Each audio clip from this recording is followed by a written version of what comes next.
The day Mercer told me he was leaving, he wore the platinum cufflinks I'd given him for our 50th anniversary just 3 months earlier. He stood in our marble-floored entryway, Burberry luggage by his feet, the same luggage we'd taken to Santorini last spring, and told me our life together had been a comfortable mistake.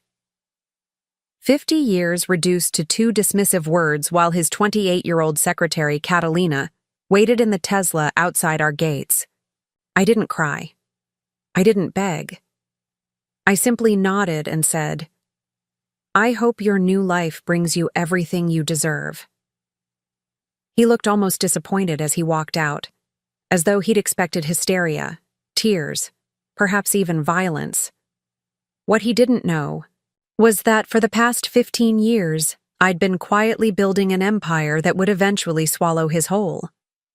Before we jump back in, tell us where you're tuning in from, and if this story touches you, make sure you're subscribed, because tomorrow, I've saved something extra special for you. My name is Valencia Thornfield, and I met Mercer in 1973 at Brookhaven University where I was studying economics and mathematics. He was the charismatic architecture student everyone gravitated toward, confident, handsome, with a vision of creating skylines that would rival Manhattan's. I was the quiet one who could calculate complex equations in my head, the one professors called brilliant, but fellow students rarely noticed. We were an unlikely pair, but when Mercer needed help with his structural engineering calculations, for his thesis project, a modern masterpiece that had overwhelmed his mathematical abilities, our paths crossed. I spent weeks perfecting his calculations, translating his ambitious vision into numbers that worked, that made his impossible dream buildable. The night before his presentation, we stayed up until dawn, and as the sun rose over campus, casting long shadows across his architectural model, he looked at me with genuine wonder. "You're a marvel, Valencia," he said. "I couldn't have done this without you." 2 months later, he proposed with a modest diamond ring and the promise that together we would build something extraordinary. The early years were lean but purposeful. We rented a tiny apartment in Westlake, a struggling district with potential that only Mercer seemed to see.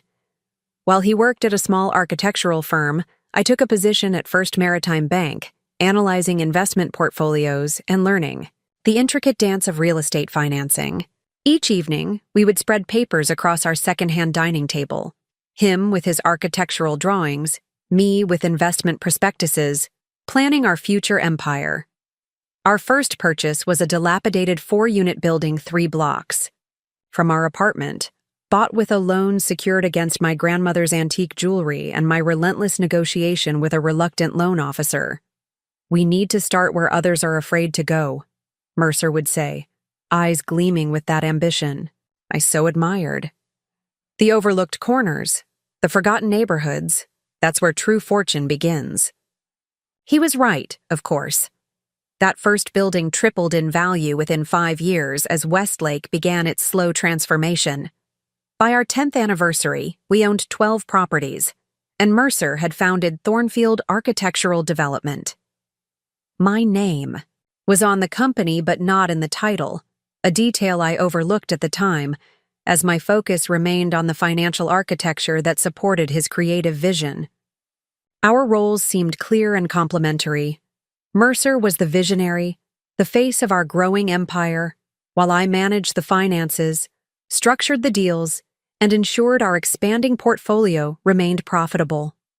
When Parkside Tower, our first major downtown project, opened to acclaim, it was Mercer who stood before the cameras, cutting the ribbon with the mayor. I stood 3 steps behind him, smiling proudly, content in knowing that without my financial orchestration, that tower would have remained merely a beautiful drawing. That evening, as we celebrated with champagne on our new penthouse balcony, he kissed me deeply and whispered, "We're unstoppable together, Valencia. You're the foundation beneath everything I build." For decades, this arrangement worked seamlessly. Thornfield Development grew from local prominence to regional power. Our children, twins Edison and Adelaide, attended prestigious universities and showed little interest in the family business. Edison pursued medicine, eventually becoming a cardiac surgeon in Vienna, while Adelaide chose international humanitarian law, her work taking her to tribunals and crises across the globe. They visited rarely but called often, their lives expansive and independent, just as we'd raised them to be. By our 40th anniversary, Thornfield Development had expanded beyond Westlake into 7 states, with signature properties that transformed skylines from Portland to Phoenix. Mercer's reputation had grown legendary, the visionary architect who revitalized forgotten neighborhoods without displacing communities, who built sustainable structures before sustainability was fashionable. I remained his silent partner, the financial wizard whose strategies enabled his creative risks. At industry events, I was introduced as Mercer's wife, despite having orchestrated the complex financing that made each project possible. Perhaps that should have bothered me more than it did. But I found satisfaction in the elegant equations of our success, in watching my financial projections materialize into soaring structures and thriving communities. When Mercer received the Architectural Visionary Award on our 45th anniversary, he thanked me briefly as my supportive wife and the mother of my children. Not as his business partner, not as the financial architect behind every successful venture. I smiled and applauded with everyone else, ignoring the slight ache beneath my breastbone. That same year, Catalina Reyes joined Thornfield Development as Mercer's executive assistant. I remember meeting her at the company holiday party, striking, intelligent, with a master's degree in urban planning and ambition that reminded me of my younger self. I admired her sharp questions about our riverfront renewal project and suggested to Mercer that she might be valuable on the development team. He agreed enthusiastically, mentioning how refreshing her young perspective was for the company. I didn't think much of it then. After 45 years of marriage, suspicion wasn't my natural inclination. The changes were subtle at first. Mercer began working later. Weekends became consumed with essential site visits that couldn't wait until Monday. He purchased a new wardrobe, designer suits that emphasized his still trim physique, subtly different colognes that I didn't select. His phone became a jealously guarded possession, always face down, always locked. When I asked about these changes, his explanations were reasonable. Increased competition necessitated longer hours. His position demanded a certain appearance. Privacy concerns required better phone security. I chose to believe him because disbelief seemed unthinkable after half a century together.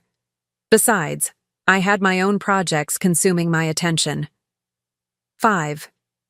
Years earlier, I had established the Thornfield Community Investment Fund, officially a charitable foundation focused on educational opportunities for women in finance. Unofficially, it was my private investment vehicle, separate from Thornfield Development. Each year, I diverted a portion of our profits, with Mercer's distracted approval, into this fund, which then made strategic investments in emerging technologies, sustainable energy, and, ironically, competing real estate ventures. When our 50th anniversary approached, I suggested a vow renewal, a grand celebration of our enduring partnership, both personal and professional. Mercer seemed surprisingly hesitant, but eventually agreed. The ceremony was lavish, covered by architectural magazines and local media, held in the rooftop garden of our most acclaimed building. I wore cream silk, Mercer a bespoke tuxedo. We renewed promises made half a century earlier, his voice slightly hoarse as he pledged continued fidelity and partnership. 200 guests applauded as we shared champagne and cut a 5-tiered cake designed to replicate our first development project. Looking back, I realize his eyes never quite met mine throughout the entire celebration. 3 months later, on a pristine Thursday morning, while reviewing quarterly projections in my home office, I received an unexpected call from my old friend Dorothea Winters, who managed private banking for several prominent families. "Valencia, darling," she said, her voice uncharacteristically tentative. "I'm calling as your friend, not your banker. Mercer was here yesterday, moving significant assets to separate accounts. New accounts without your name. My hands remained steady as I opened my laptop. How significant, Dorothea? Nearly 40 million. He's liquidating his shares in the Charleston Harbor project and the Minneapolis high-rise. She paused. There's more. He inquired about international wire transfers to accounts in St. Barthélemy. I thanked her calmly and hung up, then spent the next several hours methodically accessing every account, every holding, every investment connected to our shared empire. What I discovered wasn't entirely surprising. Mercer had begun disentangling his assets from mine nearly 18 months earlier, gradually, carefully, in ways designed not to trigger my attention. Preparing and narrating this story took us a lot of time, so if you are enjoying it, subscribe to our channel. It means a lot to us. Now back to the story. He'd established shell companies, rerouted profits, and positioned himself for a clean separation. What he failed to realize was that 30 years earlier, I had established my own network of safeguards and separate holdings. While he focused on designing physical structures, I had architected our financial framework with multiple redundancies and protective mechanisms. Every contract, every property deed, every financing agreement had subtle clauses and contingencies that could be activated under specific circumstances. Legal tripwires, I called them privately, invisible unless you knew precisely where to look. I closed my laptop just as I heard Mercer's key in the front door. I smoothed my hair, applied fresh lipstick, and went downstairs to greet my husband, of 50 years. He looked handsome and uncomfortable in the entryway, his Burberry luggage arranged neatly by his Italian leather shoes. His face, still striking at 72, held an expression I'd never seen before, something between defiance and apology. Valencia, he began, voice steady, but hands fidgeting with his platinum cufflinks. My anniversary gift. I've tried to find the right words, but there aren't any. Our marriage has run its course. I remained silent, observing him like an interesting architectural drawing with a structural flaw. I'll always respect what we built together, he continued, seemingly emboldened by my silence. But the truth is, I need something different at this stage of my life. A different kind of partner, a different kind of freedom. Catalina, I said, not a question. He nodded, relief washing over his features at not having to say it himself. She understands me creatively. There's an energy between us that... He stopped, perhaps realizing the cruelty in such comparisons. I've been fair in the division of assets. You'll want for nothing, Valencia. The house, your foundation, sufficient investments to maintain your lifestyle. My lawyers will contact. Yours tomorrow. I allowed the silence to stretch between us, watching him grow increasingly uncomfortable. 50 years, I finally said, is a significant investment. He flinched slightly at my choice of words. It's been a comfortable... mistake? I finished. For him, smiling slightly. No, Mercer. Our marriage wasn't the mistake. Your assumption that I would simply accept your terms, that's the mistake. Confusion flickered across his face. Before he could respond, a car horn sounded from our circular driveway, 2 short beeps, impatient and young. You should go, I said. Catalina's waiting and I have calls to make. He hesitated, clearly thrown by my composure. Valencia, I hope we can remain civil. For the sake of our history, for Edison and Adelaide. I hope your new life brings you everything you deserve, I replied, the same pleasant smile still in place. As the door closed behind him, I didn't cry or scream, or break the Murano glass vases he'd brought me from Venice. Instead, I returned to my office and made 3 calls. First to our family attorney, Leopold Finch, who had secretly prepared contingency documents at my request years earlier. Second, to Imani Okafor, my brilliant protégé at the Thornfield Community Investment Fund, and third to my daughter Adelaide, whose legal expertise I now required. Mother? Adelaide answered.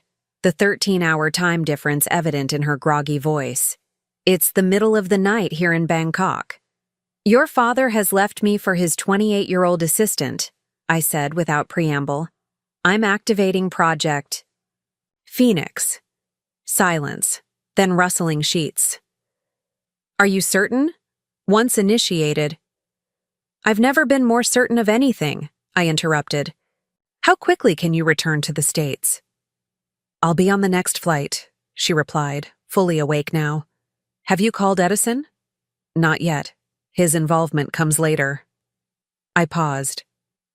"Adelaide, your father believes this will be a simple, civilized division.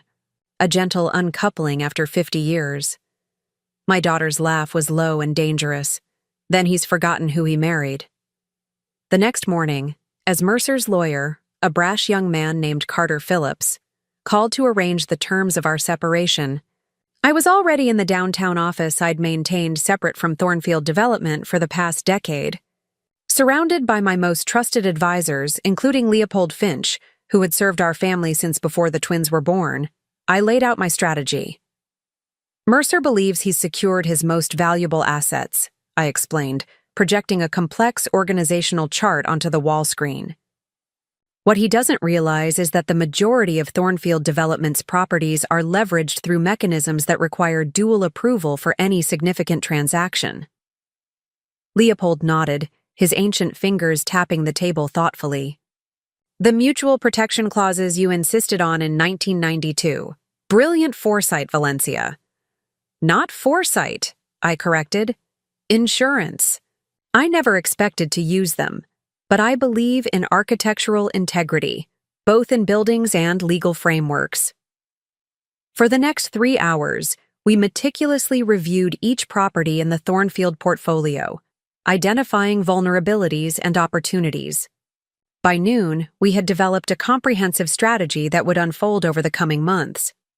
I was not interested in a quick, vindictive strike. Those were for amateurs and the emotionally undisciplined. What I envisioned required patience, precision, and the careful application of pressure at exactly the right points. "Mrs. Thornfield?"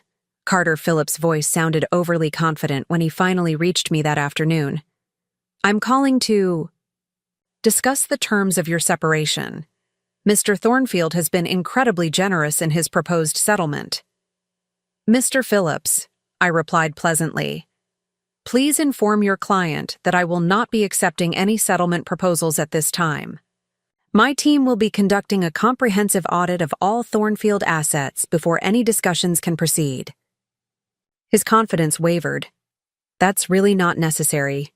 We've prepared a complete accounting." "I'm sure you have," I interrupted. "However, given the circumstances, I prefer my own accounting. Leopold Finch will be contacting you regarding access to all relevant documents." "Mrs. Thornfield," his voice sharpened, "dragging this out won't benefit anyone. Mr. Thornfield is prepared to be generous, but his patience isn't unlimited." I allowed myself a small smile. "After 50 years of marriage, Mr. Phillips, I understand my husband's patience quite intimately. Please pass along my message. Good day." That evening, Adelaide arrived, exhausted from 30 hours of travel, but immediately alert when we sat down in my home office. My daughter had grown into a formidable woman, brilliant, strategic, with an ethical compass that pointed true, but recognized the complexities of justice. Her expertise in international law and financial regulations had made her a respected figure in global governance circles. "I've reviewed everything you sent," she said, accepting the glass of Bordeaux I offered. "Father has been planning this for at least 2 years. The St. Barthélemy accounts, the restructured holdings in Nevada and Wyoming, the gradual transfer of intellectual property rights for his architectural designs, it's comprehensive. But flawed," I noted. "He focused on the assets he values, the high-profile properties, the award-winning designs, the public-facing elements of our empire. He overlooked the infrastructure." Adelaide smiled, so like me in that moment. "The foundation beneath the tower." "Exactly." I activated my secure tablet, displaying a different organizational chart from the one I'd shown my legal team. This is the actual structure of Thornfield Holdings. Your father is aware of perhaps 60% of it. The rest is secured through the investment fund, through Edison's Medical Research Trust, through your humanitarian foundation, and through a dozen other entities that appear unrelated to our family. My daughter studied the chart, her expression shifting from surprise to admiration. Mother, this is extraordinarily complex. You've created a financial labyrinth. I prefer to think of it as a garden maze, I replied. Beautiful, structured, with clear pathways if you know how to navigate them. Your father never bothered to learn the path. He trusted me to manage the financial architecture while he created physical architecture. Adelaide looked up from the tablet. What exactly are you planning?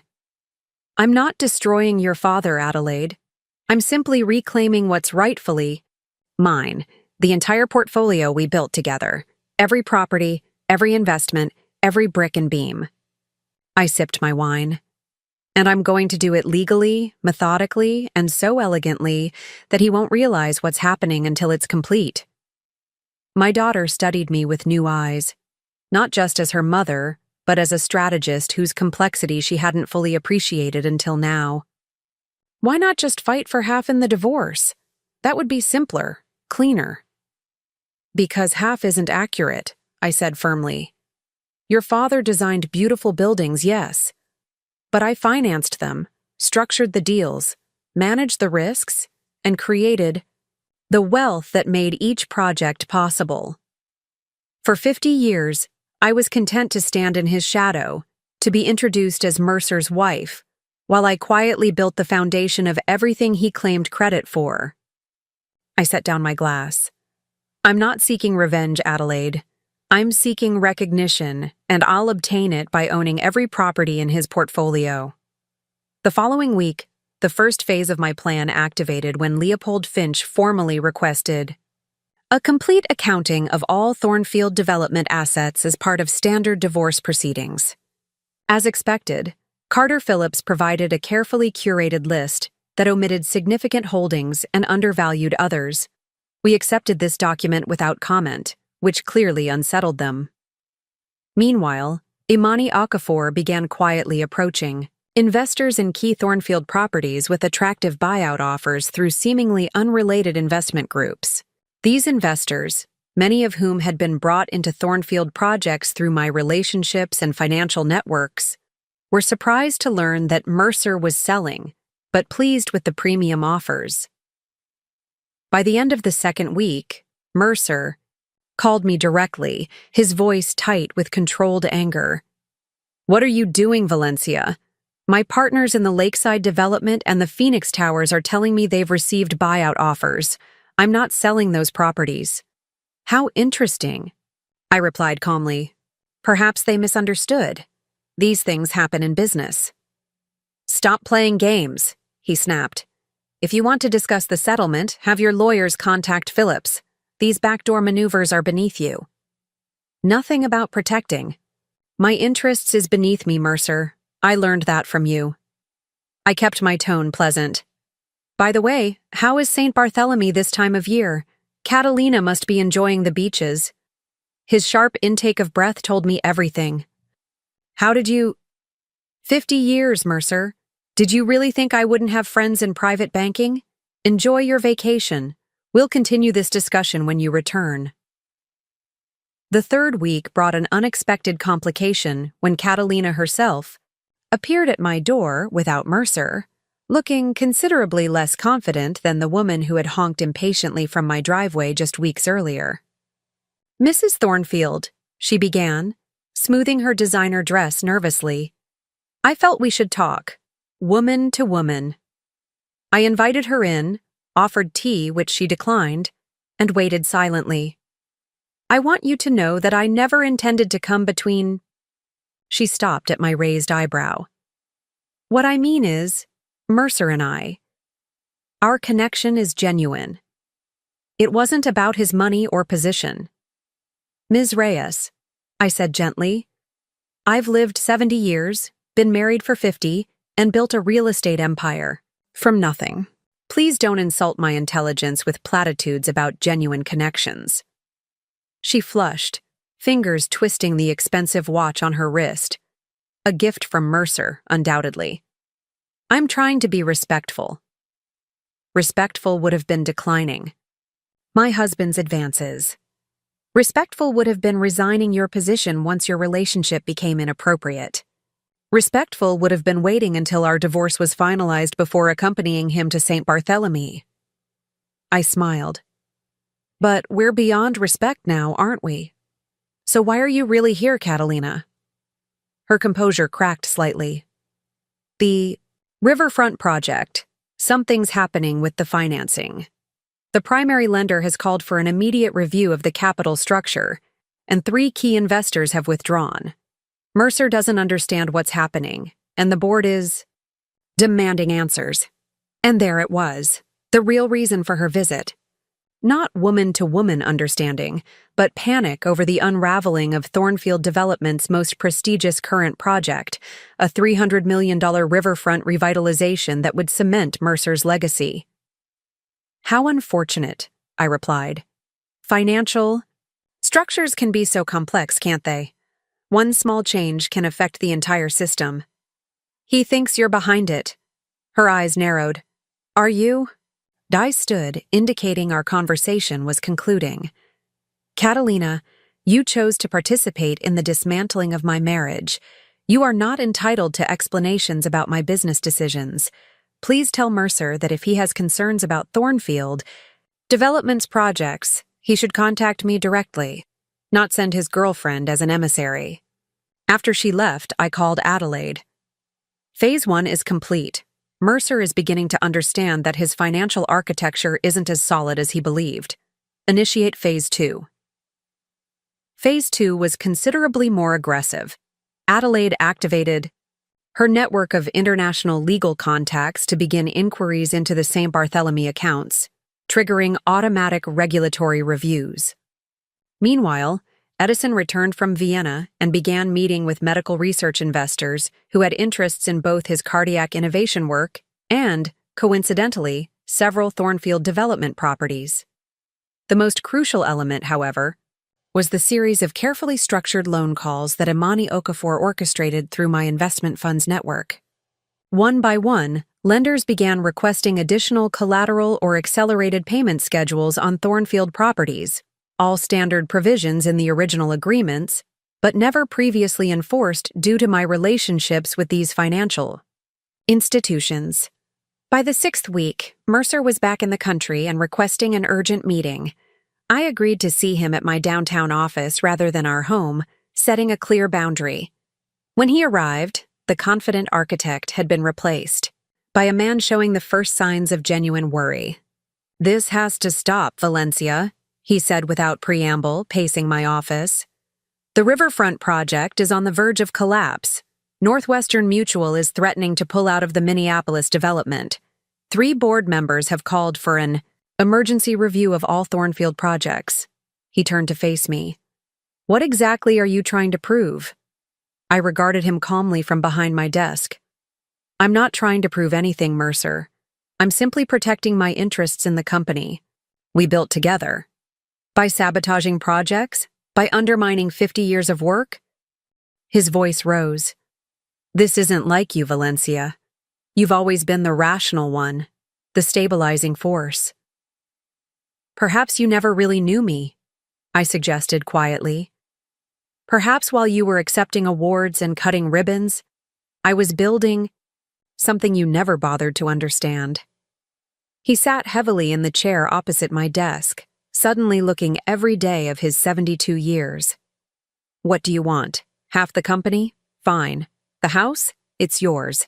Just stop whatever you're doing." To the financing structures, I leaned forward. "Mercer, I don't want half of anything. I want recognition for my role in building this empire. I want acknowledgement that without my financial architecture, your beautiful buildings would have remained drawings on paper." "So this is about credit?" He sounded incredulous. "After all these years, you're angry that you didn't get enough public recognition?" No, I said firmly. This is about justice. This is about a fair accounting of contributions and rewards. You were planning to walk away with the majority of assets from our life's work, leaving me with what you deemed generous. That's not partnership. That's not respect. He ran a hand through his silver hair, still thick, still carefully styled. What exactly do you want, Valencia?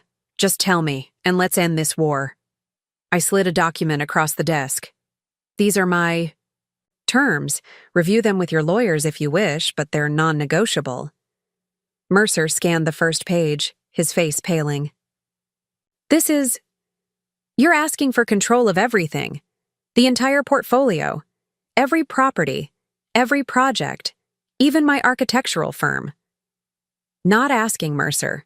Claiming what's rightfully mine. This is insane, he whispered.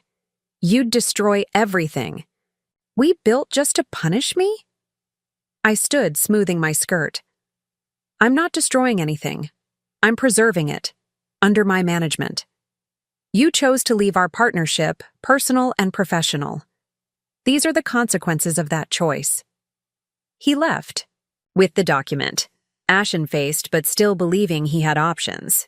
What Mercer failed to understand was that while he had been planning his exit for 2 years, I had been preparing for contingencies like this for 3 decades. The final phase unfolded over the next 3 months. One by one, Thornfield properties came under my direct control through a complex series of financial maneuvers, loan accelerations, investor buyouts, triggered clauses in partnership agreements, and strategic acquisitions through my investment fund. Each transaction was legal, meticulous and devastating to Mercer's position. The day I acquired controlling interest in the architectural firm itself, Thornfield Development, Carter Phillips called in a panic. Mrs. Thornfield, this has gone far enough. Mr. Thornfield is prepared to offer extremely generous terms to resolve this situation. Mr. Phillips, I replied pleasantly, the situation is already resolved. As of this morning, I control 62% of Thornfield Development's voting shares. Your client now works for me should I choose to retain his services. The silence on the phone line was profound. I suggest you and Mr. Thornfield review the complete asset transition document my team has prepared. You'll find everything in order. Good day. The final meeting took place in the boardroom of Thornfield Development's headquarters, a sleek space with floor-to-ceiling windows overlooking the city skyline, a panorama dominated by buildings Mercer had designed and I had financed.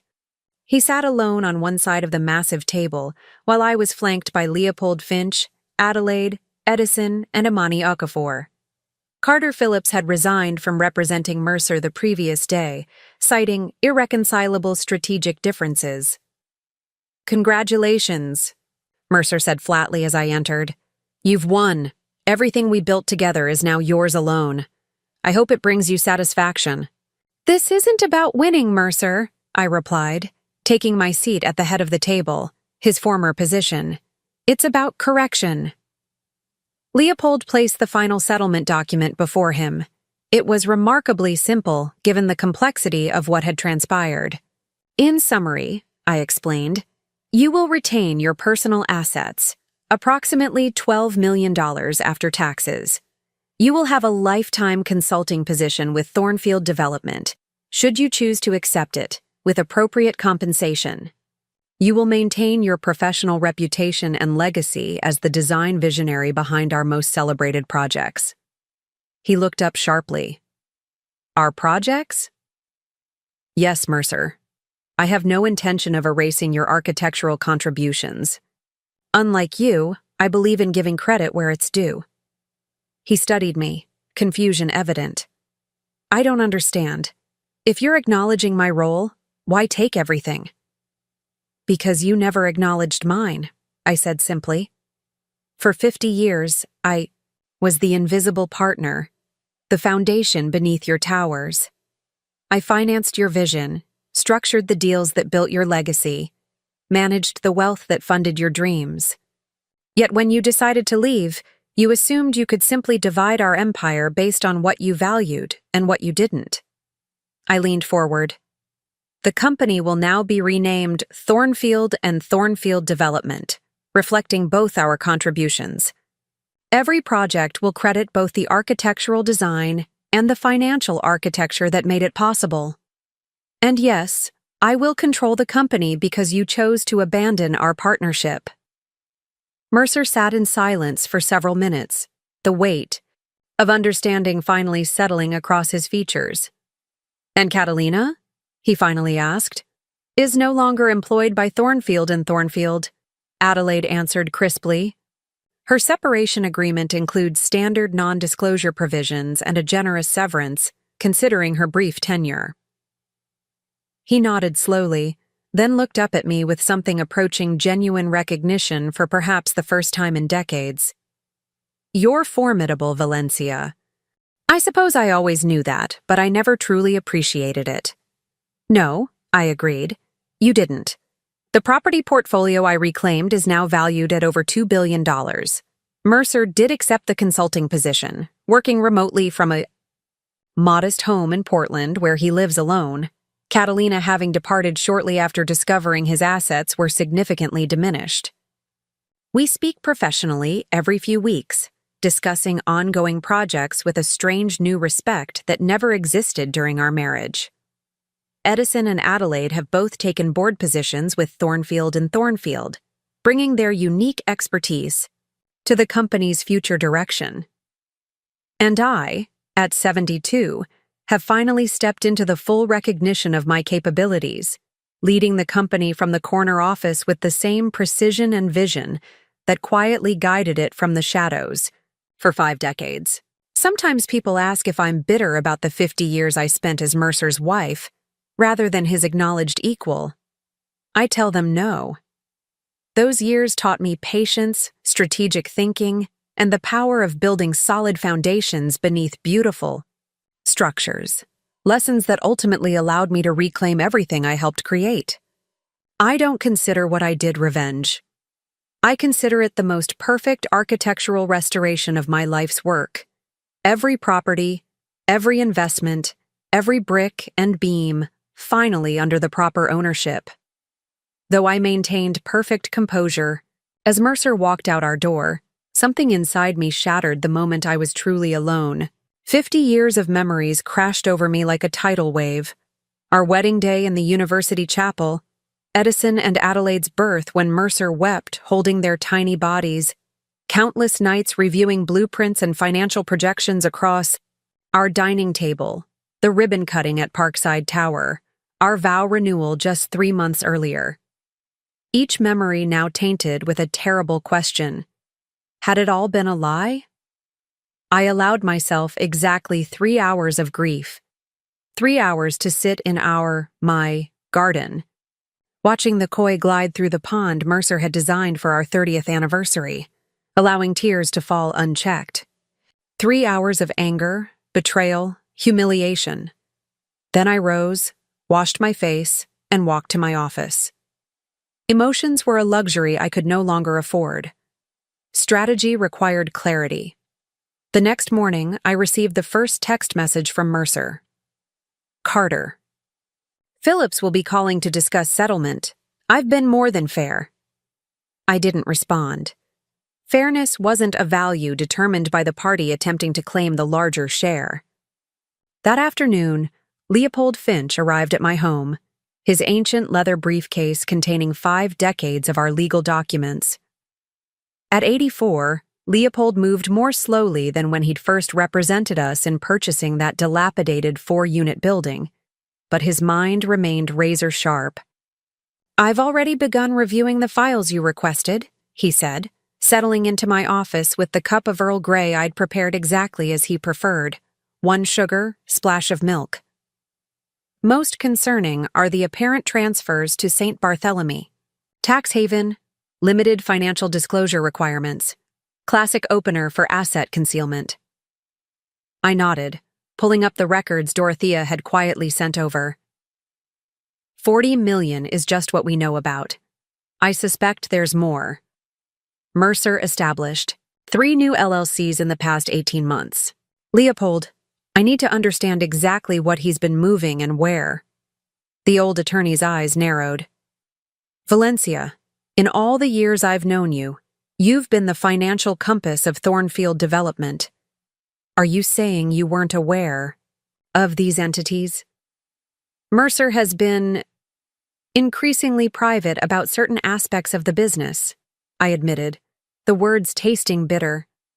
He established a separate team for what he called special projects. I allowed it because... My voice trailed off as I confronted my own complicity in this situation. Because you trusted your husband of half a century, Leopold finished, gently. A miscalculation I won't repeat. I straightened my shoulders. Leopold, I want a complete forensic accounting of every Thornfield asset, every subsidiary, every project. I want to know exactly what Mercer believes he controls independently of me. And I want to understand every vulnerability in his position. Leopold hesitated. Valencia, if we're discussing a divorce settlement... We're not discussing a settlement, I interrupted. We're discussing a reclamation. Something in my tone must have convinced him of my resolve, because he simply nodded and opened his briefcase. Then we should begin with the mutual protection clauses from 1992. For the next 6 hours, we meticulously dissected the complex legal architecture of Thornfield Development. What emerged was both troubling and oddly reassuring. Mercer had, indeed, been methodically separating assets, establishing independent control over several high-profile projects, and redirecting profits through structures designed to exclude me. However, his focus had been almost exclusively on the visible, prestigious properties, the award-winning towers, the landmark developments, the architectural masterpieces that bore his design signature. He's overlooked the infrastructure, I murmured, studying the organizational flowcharts we'd created. The financing mechanisms, the landholding companies, the management entities. Leopold peered at me over his reading glasses. Those have always been your domain. Yes, I agreed, a plan beginning to crystallize in my mind. Mercer values the buildings themselves, the physical structures, the design legacy. He's never fully appreciated the financial architecture that makes them possible.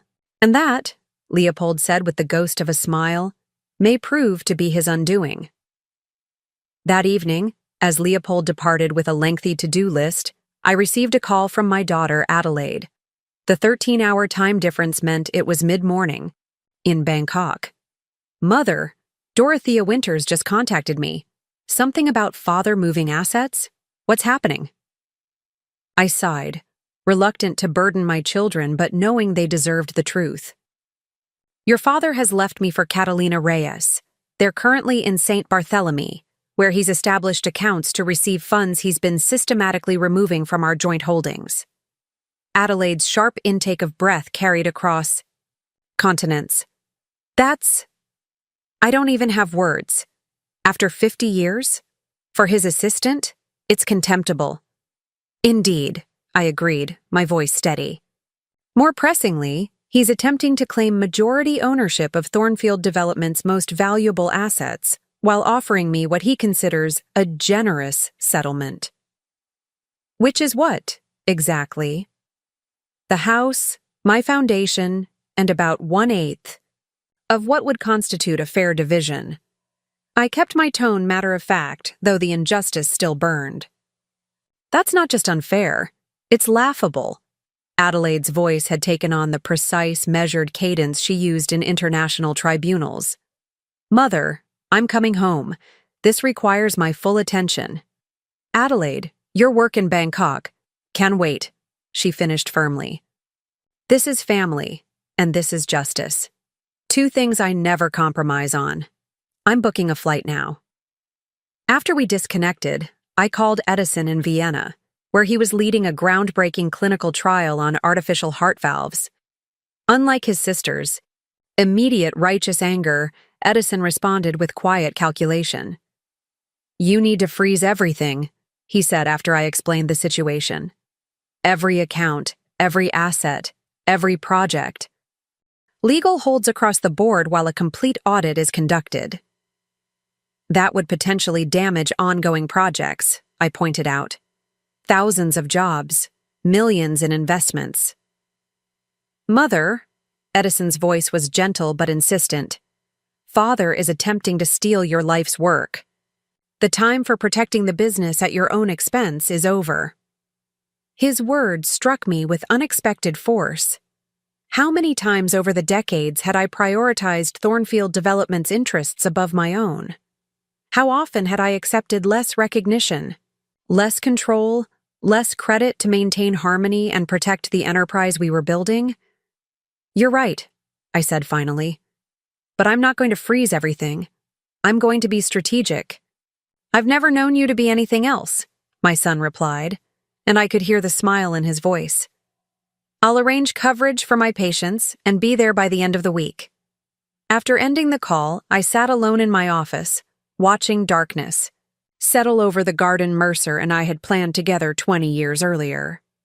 The stone pathways, the carefully positioned flowering trees, the koi pond with its gentle waterfall, all of it designed with precision and purpose, much like the financial structures I had created to support our empire.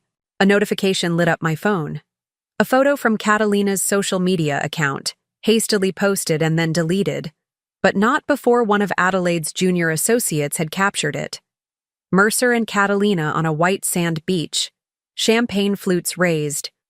Toward the sunset, her diamond bracelet, new, undoubtedly a gift from my husband, catching the golden light.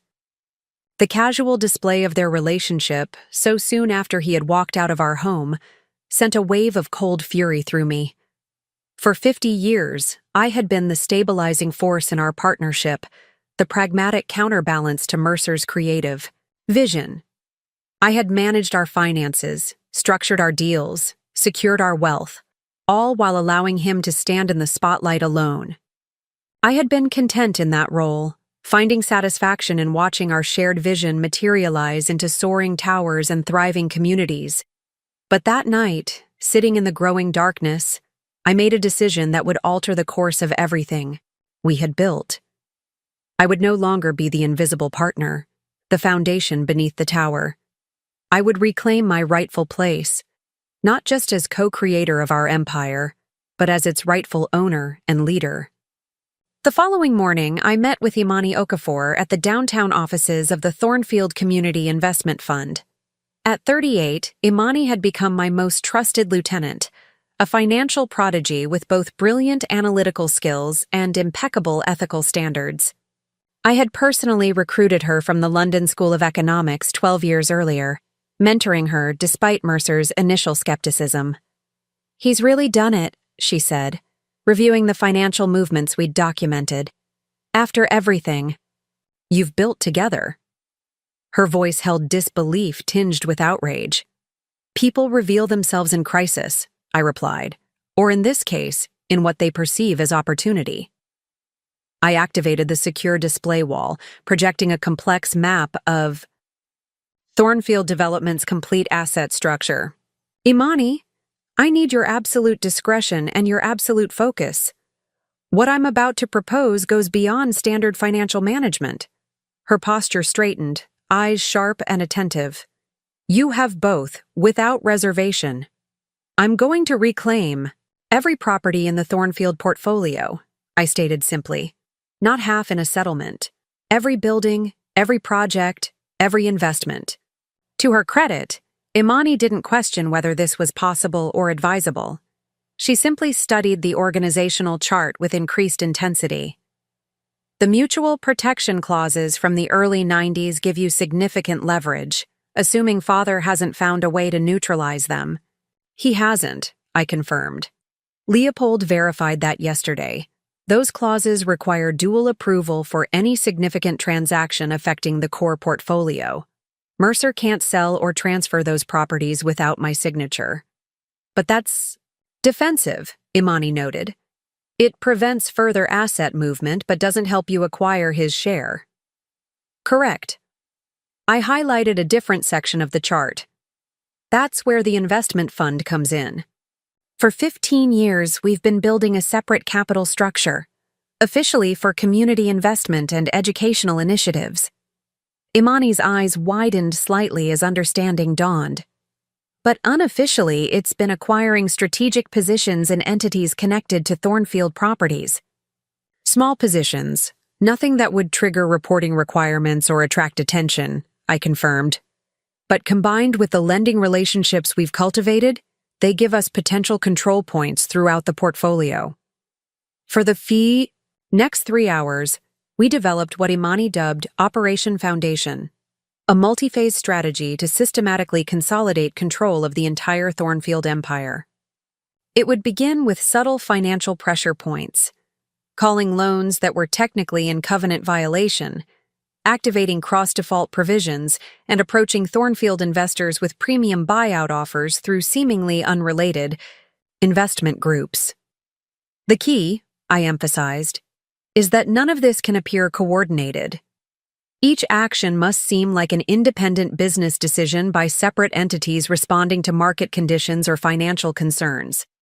Imani nodded, making detailed notes. The riverfront project is particularly vulnerable.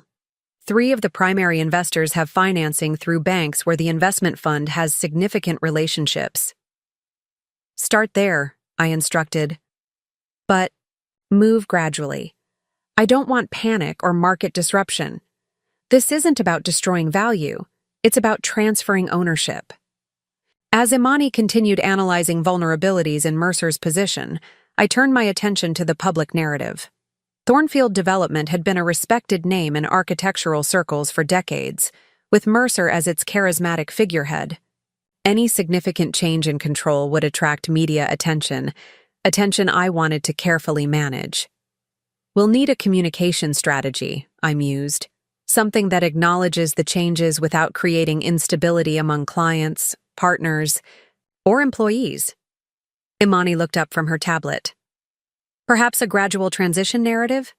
After 50 years of marriage and business partnership, you're taking a more visible leadership role while Mercer focuses on special projects or legacy initiatives? Perfect, I agreed. It sounds respectful, planned, natural, not a hostile takeover, but an evolution of leadership. Just then, my phone buzzed with a text from Leopold. Carter Phillips requesting urgent meeting tomorrow. Claims to have settlement proposal requiring immediate attention. I showed the message to Imani, who raised an eyebrow. They're moving. Quickly. They must be concerned about something. Or Catalina is getting impatient about accessing Mercer's funds, I suggested dryly. Either way, I have no intention of meeting with Phillips before our strategy is fully in place. I typed a brief response to Leopold. Unavailable for meeting.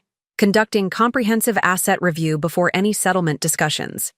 By late afternoon, Adelaide's flight had landed, and she came directly to the investment fund offices, still carrying her travel bag. Despite 30 hours in transit, she looked formidable in her tailored suit, her eyes alert and focused. I've reviewed everything you sent, she said, accepting the coffee Imani offered. The St. Barthélemy accounts are particularly troubling. That jurisdiction was specifically chosen to shield assets from disclosure. Can you penetrate that shield? I asked. My daughter's smile was subtle but confident. Mother, I've spent the past decade navigating international financial regulations. St. Barthélemy offers confidentiality, but it's not impenetrable, especially when there are questions about the legitimacy of fund transfers. Define questions about legitimacy, I prompted. Transfers made without proper board approval, movements that potentially violate shareholder agreements, transactions that might constitute self-dealing, Adelaide enumerated, all of which appear potentially applicable in this case. I exchanged glances with Imani.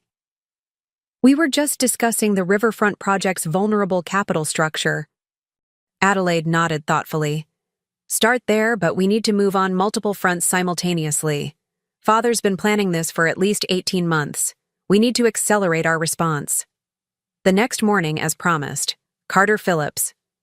attempted to schedule an urgent settlement meeting. Leopold deflected skillfully, citing the need for complete financial disclosure before any meaningful discussions could proceed.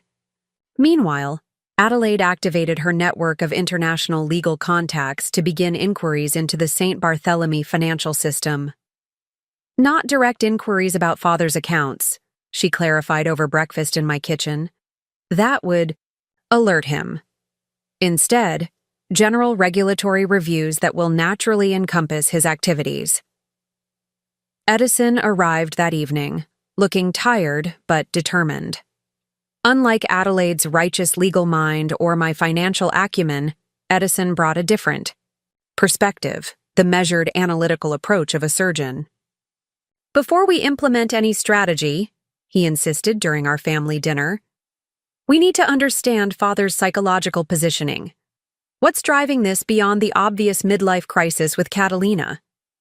Adelaide rolled her eyes. He's 72. Edison, that's not midlife unless he's planning to reach 144. Fine, late life crisis then, Edison conceded. But my point stands. Father has always been motivated by legacy, by how he's perceived. This move, leaving mother, attempting to claim the majority of assets, contradicts his carefully cultivated public image as a visionary with integrity. I considered this as I sipped my wine. You're suggesting there's something more at stake than just the relationship with Catalina or the money itself. Edison nodded. Exactly. People don't radically change their core values overnight. Even for romantic infatuation, there's another factor we're missing. Financial pressure, perhaps? Imani suggested, joining us for dinner at my invitation. Could Thornfield Development be facing challenges we're not aware of? A chill ran through me at the thought. Had Mercer been hiding financial problems along with his relationship with Catalina? Had the empire we'd built together been compromised in ways I hadn't detected? Tomorrow, I decided, we begin a complete forensic audit of every Thornfield project, every subsidiary, every investment. If there are hidden problems, we need to identify them before they can be used against us. Later that night, unable to sleep in the bedroom Mercer and I had shared for decades, I moved to the guest suite and opened my laptop. Through secure access protocols, I began reviewing the internal financial reports for our most recent developments. Nothing immediately concerning appeared. Healthy cash flows, solid occupancy rates in completed properties, construction projects proceeding on schedule and within budget. Yet something felt off, small discrepancies in the reporting, minor inconsistencies in how certain expenses were categorized. Nothing that would trigger standard audit flags, but enough to catch my experienced eye. I made detailed notes until dawn began to lighten the sky outside my window. At 7 a.m., I called Imani. I need you to look at something. The Lakeside and Parkside Tower financials from the past 18 months. There's a pattern I'm seeing but can't quite place. 3 hours later, Imani arrived at my home with a secure tablet and grim expression. You were right to be concerned. The reporting inconsistencies are deliberate, designed to obscure a pattern of fund movements. To where? I asked, though I already suspected the answer. Initially to a series of project management entities that don't actually manage any projects, then to holding companies in Nevada and Wyoming, and presumably from there to St. Barthélemy. She displayed a series of transaction records, highlighted, to show the pattern. It's sophisticated, I'll give them that. The amounts are just below reporting thresholds, the timing irregular enough to avoid pattern detection. How much? My voice remained steady despite the growing knot in my stomach. Conservatively, at least $65 million over the past year. Possibly more before that, but the trail gets harder to follow. I closed my eyes briefly, absorbing the magnitude of Mercer's betrayal. Not just leaving me for a younger woman, not just attempting to claim the majority of our assets in the split, but actively siphoning funds for what could only be described as theft. This changes our approach, I said finally. This isn't just about reclaiming what's rightfully mine anymore. This is about protecting the company itself from systematic looting. Imani nodded gravely. The good news, if we can call it that, is that these unauthorized transfers give us tremendous leverage. This isn't just a divorce matter now. It's potential securities fraud, breaches of fiduciary duty, maybe even criminal misappropriation. I don't want criminal charges, I said quickly. That would devastate the company's reputation, harm thousands of employees, and ultimately destroy much of what we've built. Then what do you want, Valencia? Imani asked softly.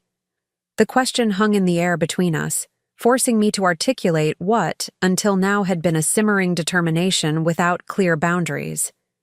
I want Thornfield development. Every property. Every project. Every investment. I want Mercer to retain his personal wealth, minus what he's improperly transferred. I want him to maintain his professional reputation as an architectural visionary. But I want control of the empire we built together, and I want recognition as its true creator and leader.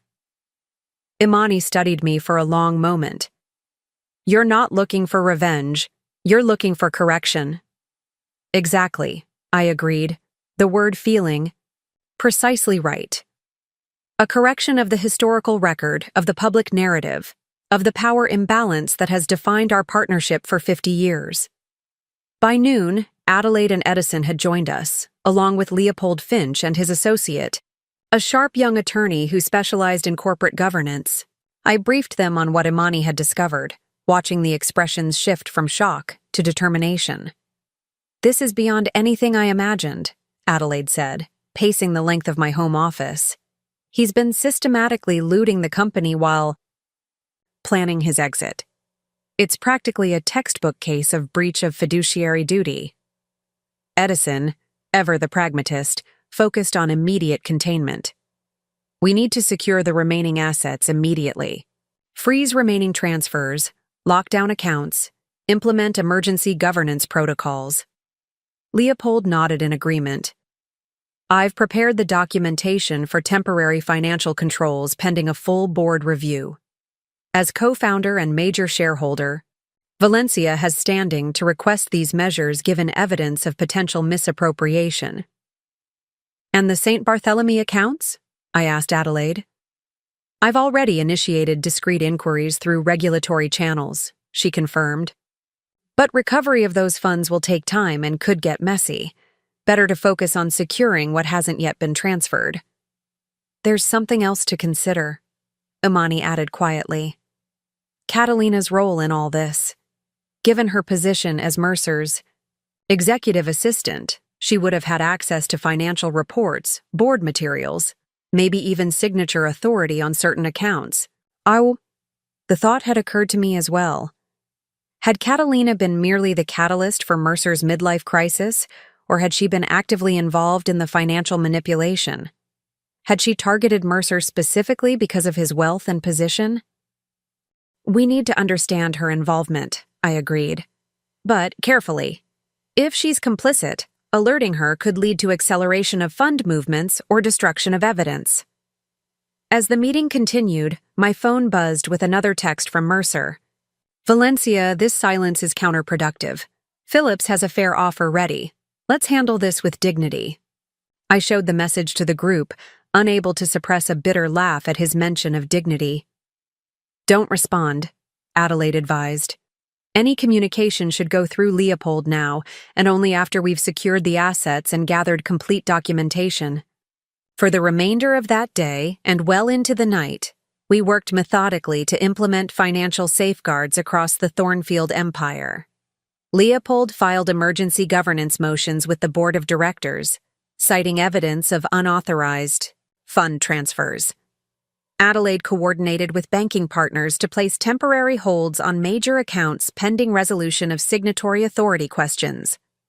Edison reviewed all active project contracts for vulnerability points. By midnight, the immediate bleeding had been stopped. No additional funds could be transferred without multiple approvals. Key accounts were secured, and banking partners were on alert for suspicious activity. It wasn't a complete solution, but it bought us time to implement our broader strategy. The following morning brought the first counter-move from Mercer's camp. Carter Phillips called Leopold, his voice tight with controlled anger. "What exactly does Mrs. Thornfield think she's doing? These emergency financial controls are completely unwarranted and potentially damaging to ongoing projects." Leopold's response was measured and precise. "My client has identified concerning patterns of fund transfers that appear to violate company governance protocols and possibly state and federal securities regulations. The temporary controls are a standard protective measure pending full investigation." "This is absurd," Phillips snapped. "Mr. Thornfield has always had full authority to manage company finances.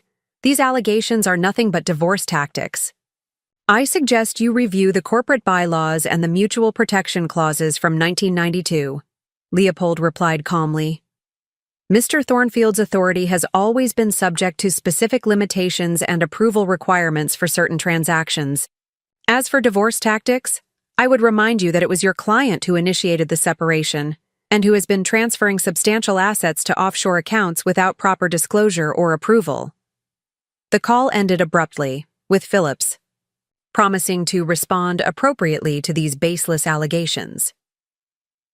Less than an hour later, Mercer himself called my cell phone. After 5 days of silence since walking out our door, his voice struck me as oddly unfamiliar. "Valencia, this has gone far enough," he began without preamble. "These financial controls are completely unnecessary and potentially damaging to projects that employ thousands of people." "Hello, Mercer," I replied calmly. "I hope St. Bartholomew is pleasant this time of year." His sharp intake of breath confirmed what I already knew. I'm not going to dignify baseless accusations with responses. "Whatever Dorothea Winters told you?" "This isn't about what Dorothea told me," I interrupted. "This is about $65 million transferred to non-operational entities and then moved offshore through a deliberately obscured path over the past 18 months. Transfers that violated our corporate governance protocols, our loan covenants, and possibly federal securities laws." Silence stretched between us, heavy with implications. When Mercer finally spoke, his voice had lost its righteous indignation. "Valencia, there are aspects of our business that have always operated with necessary confidentiality. These are legitimate strategic investments. Strategic investments that coincidentally accelerated as you planned your exit from our marriage. Investments that bypassed all normal approval channels and documentation requirements." I kept my tone even, factual. "Mercer, I've spent 50 years managing the financial architecture of this company. Did you really think I wouldn't notice?" "This isn't what you think," he insisted, though with noticeably less conviction. "Then perhaps you should return immediately and provide a full accounting to the board of directors," I suggested.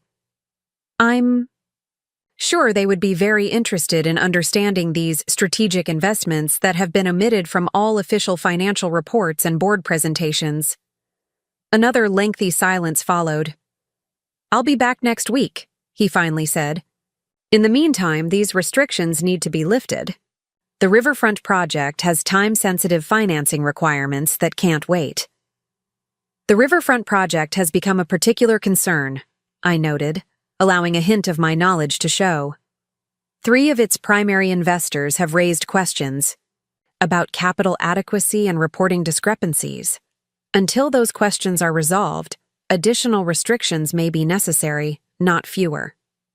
"What have you done?" Mercer's voice had shifted from conciliatory to alarmed. "I haven't done anything, Mercer. I'm simply responding to concerns raised by our investors and financial partners. Concerns that apparently existed before I became aware of your offshore activities."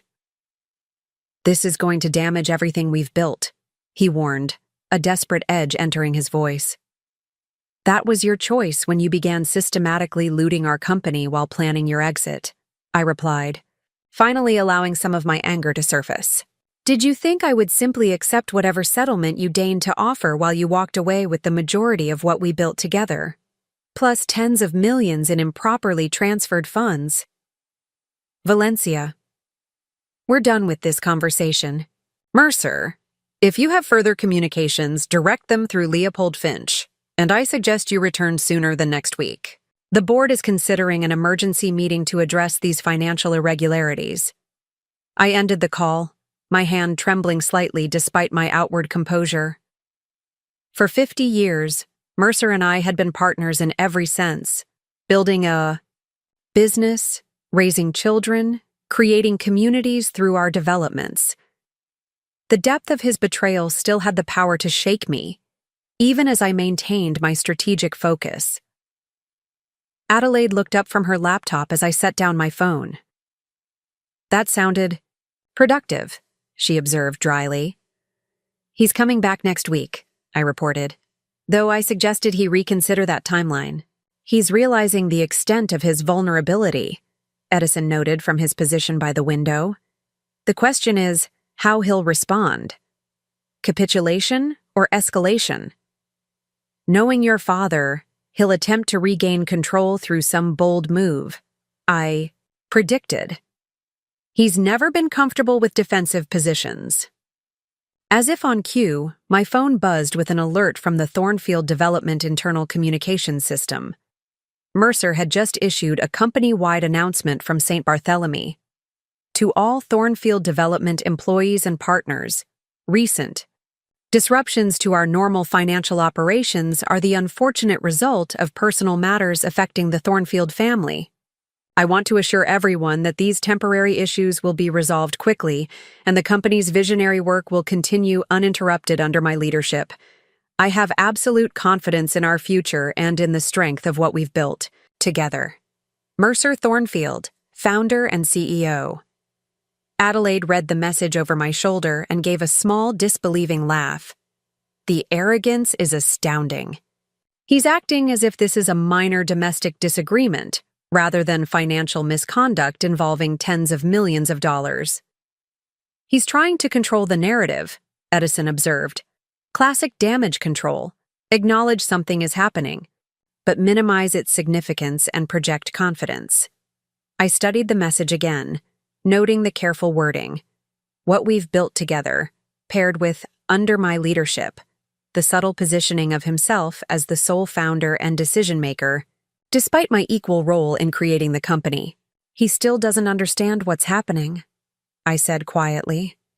He truly believes this is something he can manage and contain, that his position is fundamentally secure. Then he's in for a significant awakening, Imani remarked, looking up from her tablet. I've just received confirmations from 2 major lenders on the Riverfront project. Both are exercising their rights to review the entire capital structure based on concerns about reporting discrepancies. And so began the second phase of our strategy, more active and direct than the protective measures of the first phase. Over the next 48 hours, a series of seemingly unrelated financial challenges emerged across the Thornfield portfolio. Lenders exercised audit rights and review provisions. Investors requested additional information about project governance. Regulatory inquiries arrived regarding disclosure practices. None of these actions were fatal to the projects involved, but collectively, they created an environment of heightened scrutiny and financial pressure that would make continuing fund transfers impossible and force Mercer back to the negotiating table. But on my terms, not his. By the end of the week, Mercer's return timeline had accelerated from next week to immediately. Carter Phillips had been urgently requesting meetings with Leopold, his tone shifting from aggressive to increasingly concerned as the financial pressure points multiplied. The evening before Mercer's scheduled return, I sat in my garden watching the koi glide through their pond, their movements graceful and unhurried despite the complete upheaval of my world. Adelaide joined me, offering a glass of the Bordeaux we both preferred. "Are you ready to face him?" she asked quietly. I considered the question carefully. 6 days earlier, Mercer had walked out our door after 50 years of marriage, leaving me for a woman younger than our children, attempting to claim the majority of our shared empire while secretly transferring millions to offshore accounts. The betrayal was total, the disrespect profound. Yet as I sat in the gathering twilight, I realized something unexpected. I wasn't dreading tomorrow's confrontation. I was looking forward to it. "Yes," I said finally. "I'm ready. Not just to face him, but to reclaim everything that's rightfully mine." Mercer's return from St. Barthélemy was not the triumphant homecoming he likely envisioned. There was no press waiting at the airport, no admiring employees lining the lobby of Thornfield Tower. Instead, he arrived at our home on a Wednesday morning, looking travel-worn and tense. The confident architecture magnate who had once commanded every room now stood uncertainly at my doorstep, his expensive luggage at his feet. I had deliberately chosen to meet him in our home rather than at the office. The personal territory would remind him of what he had walked away from, while denying him the authority of his corporate domain. I watched through the security monitor, as he hesitated before ringing the bell, a small, telling pause from a man who had confidently entered this house for 5 decades. Brigitte, the housekeeper I'd hired the day after Mercer left, opened the door with perfect professional detachment. "Mr. Thornfield, Mrs. Thornfield is waiting in the garden room." I had positioned myself carefully, seated at the glass table, overlooking the koi pond, dressed in a sage green suit that I knew projected both authority and calm. A stack of financial documents lay before me, arranged with deliberate precision. The garden room had always been Mercer's favorite space in our home, his proudest design accomplishment in our personal residence. Now it would serve as the backdrop for his first confrontation with the consequences of his choices. "Valencia," he said, stepping tentatively into the room. "Mercer," I replied, not rising to greet him. "You're looking well rested. The Caribbean agrees with you." His expression tightened at the subtle barb. He glanced at the documents before me, clearly trying to discern their nature. "These financial holds are causing serious disruption. The Riverfront project is at risk. Northwestern Mutual is threatening to pull out of Minneapolis, and the board is demanding answers I don't have." "That's concerning," I replied mildly. "Perhaps you should have considered those possibilities before. Transferring $65 million to offshore accounts without proper authorization or disclosure." Mercer's face flushed, his composure cracking. "Those transfers were legitimate operational movements, part of a strategic—" "Please," I interrupted, sliding the top document toward him. "This is a complete tracking of fund movements from Thornfield, development to non-operational shell companies, then to Wyoming and Nevada holding structures, and finally to St. Barthélemy. None of these transfers had proper board approval. None were disclosed in official financial statements. None followed established governance protocols." He stared at the meticulously documented trail, speechless for perhaps the first time in our decades together. "Did you truly believe I wouldn't notice?" I asked quietly. "After 50 years of managing the financial architecture of this company?" He sank into the chair opposite me, his confidence visibly deflating. "Valencia, this isn't what it appears to be." "Then what is it exactly?" I kept my tone calm, clinical. Mercer ran a hand through his silver hair, still perfectly styled, despite his obvious stress. "It's complicated. The company has been facing increased competition, regulatory pressures.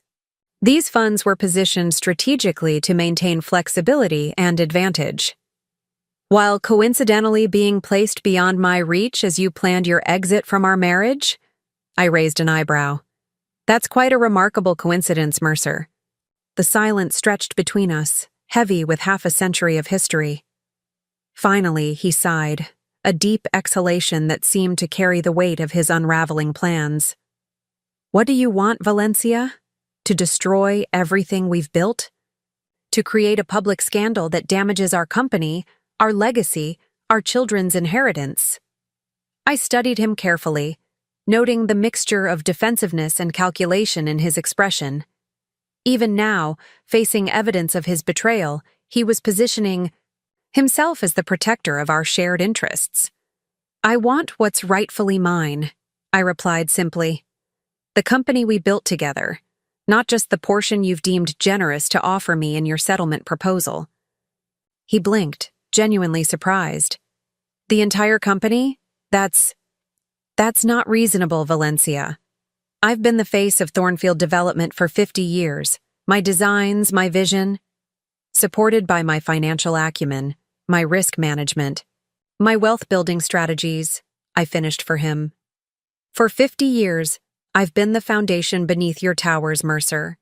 The invisible partner who made your vision possible. That ends now. He leaned forward, eyes narrowing. And Catalina? Is this about her? The question almost made me laugh. Catalina is a symptom, not the cause. This is about recognition and justice. This is about correcting an imbalance that has existed throughout our partnership. You've always had recognition in the areas that mattered to you, he protested. The financial community respects you tremendously. The charitable foundation bears your name.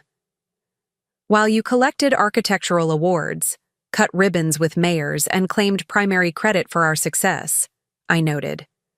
Tell me, in your acceptance speech for the Architectural Visionary Award, how did you describe my contribution to the empire we built together? His gaze slid away, unable to meet mine. We both knew the answer. He had thanked me as my supportive wife and the mother of my children, not as his equal partner, not as the financial architect who had made his visions buildable. What exactly are you proposing? He asked finally. I slid another document across the table. These are my terms. They're non-negotiable. Mercer scanned the first page, his face paling.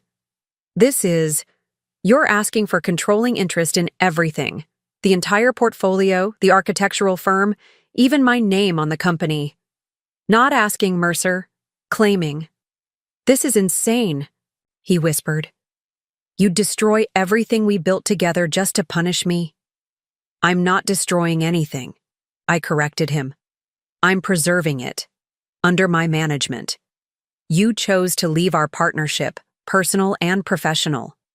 These are the consequences of that choice. He stood abruptly, gathering the documents with shaking hands. I need to review this with my attorneys. This conversation is over. I remained seated, perfectly composed. Of course, take all the time you need.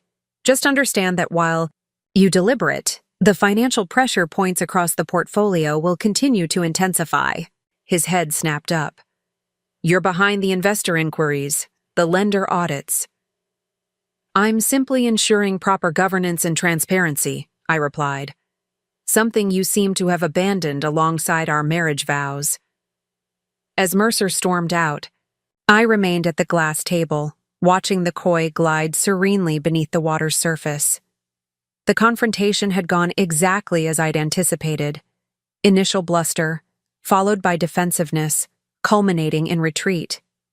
The first direct engagement in what would become a carefully orchestrated campaign to reclaim everything that was rightfully mine. That evening, as expected, Carter Phillips called Leopold Finch, his tone considerably less confident than in previous communications. These terms are completely unreasonable, he began without preamble. Mrs. Thornfield cannot seriously expect to gain control of the entire Thornfield enterprise. Leopold's response was measured and precise. My client is not gaining control of anything, Mr. Phillips. She is maintaining her rightful position in the company she co-founded and co-built over 50 years. It is Mr. Thornfield who attempted to divest her of her proper role and ownership through undisclosed asset transfers and a grossly inadequate settlement offer. The undisclosed transfers were legitimate business operations, Phillips insisted, though with noticeably less conviction. And the settlement offer was generous by any standard. Then perhaps you'd be willing to defend both positions before the SEC, the banking regulators, and the board of directors, Leopold suggested mildly. I'm sure they would be fascinated by your interpretation of legitimate business operations and generous division of marital assets. The threat was clear, though understated. If Mercer chose to fight, the evidence of financial irregularities would become public, triggering regulatory investigations, potential criminal charges, and irreparable damage to his professional reputation. "This is blackmail," Phillips accused. "This is consequence," Leopold corrected. "Your client made specific choices with clear implications. Mrs. Thornfield is simply responding to those choices with appropriate measures to protect her interests." After the call ended, Leopold reported back to me, Adelaide, and Edison, who had gathered in my home office. "They're rattled," he confirmed. Phillips tried to maintain an aggressive stance, but it's clear they recognize their vulnerability. "Will they accept the terms?" Adelaide asked. Leopold considered this, his weathered hands folded on his lap. "Not immediately. Mercer's ego won't allow it. He'll search for counter-leverage, alternative strategies. But ultimately, I believe he will capitulate. The alternative is too damaging to everything he values." Edison nodded in agreement. "Father has always prioritized his public reputation and legacy above all else. The possibility of being remembered not as a visionary architect, but as a financial fraudster would be intolerable to him." I reached for my tablet, reviewing the latest updates from Imani. In the meantime, the strategic pressure continues. 2 more investor groups in the Riverfront project have requested emergency meetings regarding capital adequacy. Northwestern Mutual has formally notified the Minneapolis development team of potential financing concerns. The board has scheduled an emergency session for Friday. "Will you attend?" Adelaide asked. "Of course," I replied. As co-founder and major shareholder, my presence is not only appropriate but necessary given the circumstances.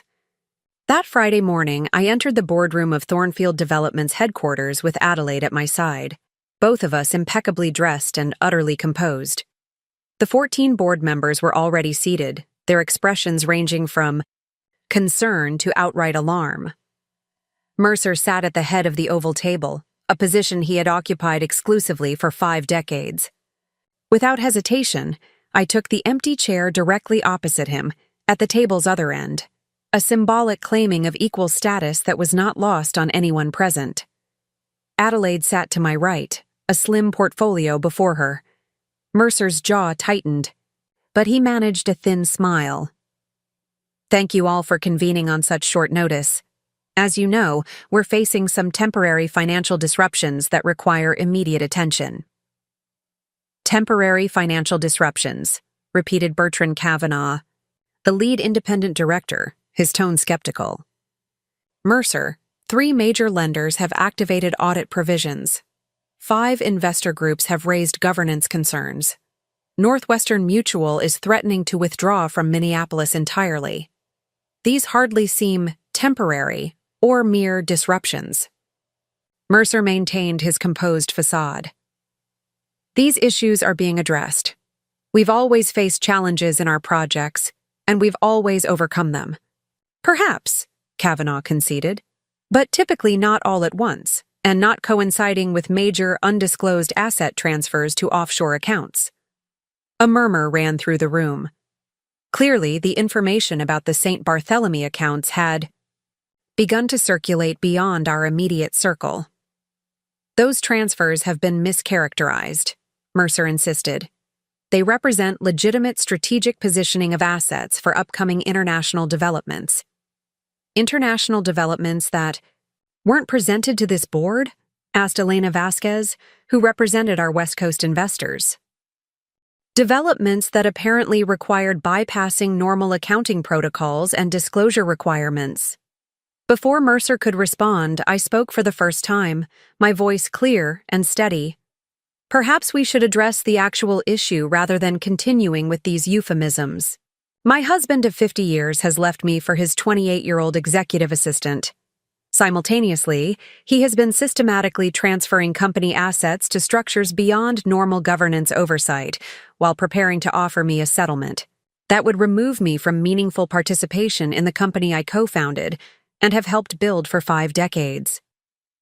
The blunt statement landed like a stone in still water, sending ripples of discomfort around the table. Several board members shifted uncomfortably, while others stared at their tablets, avoiding eye contact. "This is hardly the forum for personal matters," Mercer said tightly.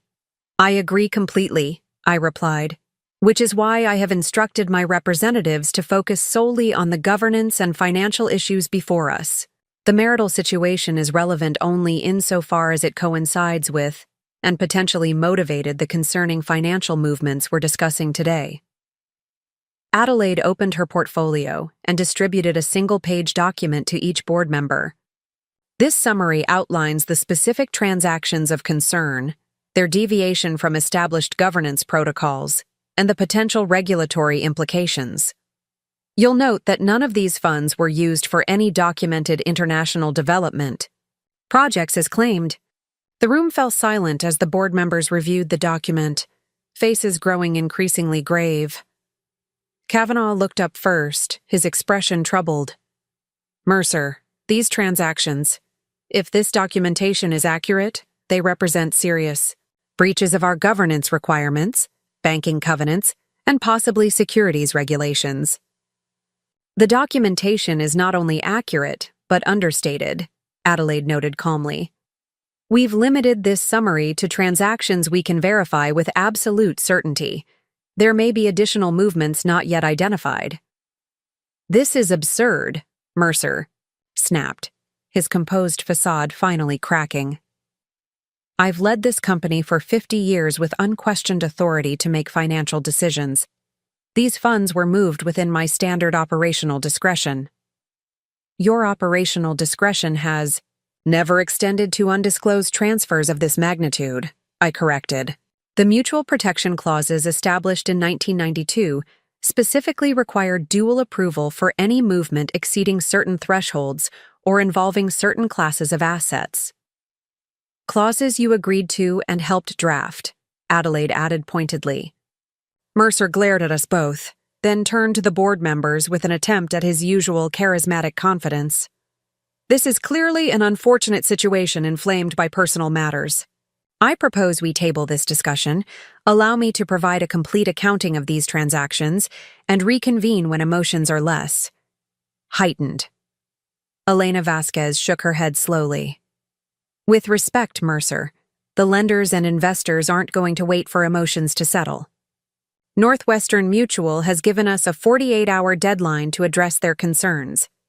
The Riverfront Project's primary financing syndicate is meeting Monday to review their position.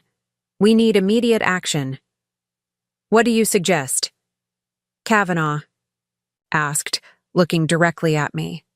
"Transparency and stabilization," I replied without hesitation. "A comprehensive audit of all transactions over the past 24 months. Immediate restoration of proper governance protocols, and temporary leadership adjustments to reassure partners and investors that their concerns are being addressed." "Seriously?" "Leadership adjustments?" Mercer repeated, his voice dangerously quiet. "You mean replacing me?" "I mean shared authority," I clarified. "Co-leadership during this transitional period, reflecting the partnership that has always been the foundation of this company, whether publicly acknowledged or not." The board exchanged glances, a silent communication of shared concern and recognition that decisive action was necessary. After a moment, Kavanaugh cleared his throat. "I move that we establish an emergency financial oversight committee with Valencia and Mercer Thornfield as co-chairs, having joint signatory authority on all transactions exceeding $1 million, until a comprehensive audit is completed and new governance measures are implemented." "Seconded," said Vasquez immediately. Mercer stared incredulously at his longtime allies on the board. "You can't be serious. This company has operated under my vision and leadership for 50 years. "And Valencia's financial architecture," Kavanaugh noted. "Something we've all been aware of, even if it wasn't publicly emphasized. Given the current circumstances, joint authority seems not only appropriate but necessary to stabilize our relationships with lenders and investors." The vote was taken, with 12 members supporting the motion, Mercer opposing, and 1 abstention. The Emergency Financial Oversight Committee was established immediately, with both Mercer and me designated as required signatories on major transactions. As the board meeting concluded, Mercer remained seated, staring at the papers before him with barely contained fury. I gathered my documents calmly, exchanged pleasantries with several board members, and prepared to leave. Only when the room had emptied except for the 2 of us did Mercer speak. "Is this what you wanted? To humiliate me in front of the board? To undermine 50 years of leadership?" I regarded him thoughtfully. "No, Mercer. This is simply the first step in correcting an imbalance that has existed throughout our partnership. You chose to leave our marriage, to pursue a relationship with Catalina, to transfer assets beyond my reach. I'm choosing to ensure that doesn't result in the erasure of my contributions to everything we've built." "This isn't over," he warned, rising from his chair. "No," I agreed. "It's just beginning." The creation of the Emergency Financial Oversight Committee was merely the opening move in what would become an intricate chess game for control of the Thornfield Empire. As news of the board's decisions spread through the company and our industry networks, the narrative began to shift. What had initially been perceived as a simple, if somewhat scandalous, marital separation was now recognized as something more significant, a fundamental realignment of power within one of the country's most prestigious architectural development firms. Returning to my downtown office after the board meeting, I found Imani waiting with updates on our broader strategy. "The joint authority structure has already had an impact," she reported. Northwestern Mutual's lead negotiator called directly after hearing about the board's decision. They're willing to postpone any action on the Minneapolis project pending implementation of new governance measures. "And the Riverfront project investors?" 3 of the 5 concerned groups have expressed cautious optimism. They're still requesting additional documentation, but the immediate pressure has eased somewhat. I nodded, reviewing the latest financial reports on my tablet. "What about the St. Barthélemy accounts?" "Adelaide's regulatory inquiries are gaining traction. 2 of the primary financial institutions involved have initiated internal reviews based on governance concerns. No direct action on the accounts yet, but movement in that direction." "Good," I replied. "Keep pushing on all fronts. Mercer will be looking for ways to reassert control, to bypass the joint authority structure. We need to maintain momentum." Later that evening, as I reviewed documents in my home office, my phone rang with a call from an unexpected source. Catalina Reyes herself. "Mrs. Thornfield," she began, her voice carefully modulated. "I hope I'm not disturbing you." "Not at all, Ms. Reyes," I replied, curious about her purpose. "How may I help you?" I wanted to speak with you directly about the situation with Mercer and the company."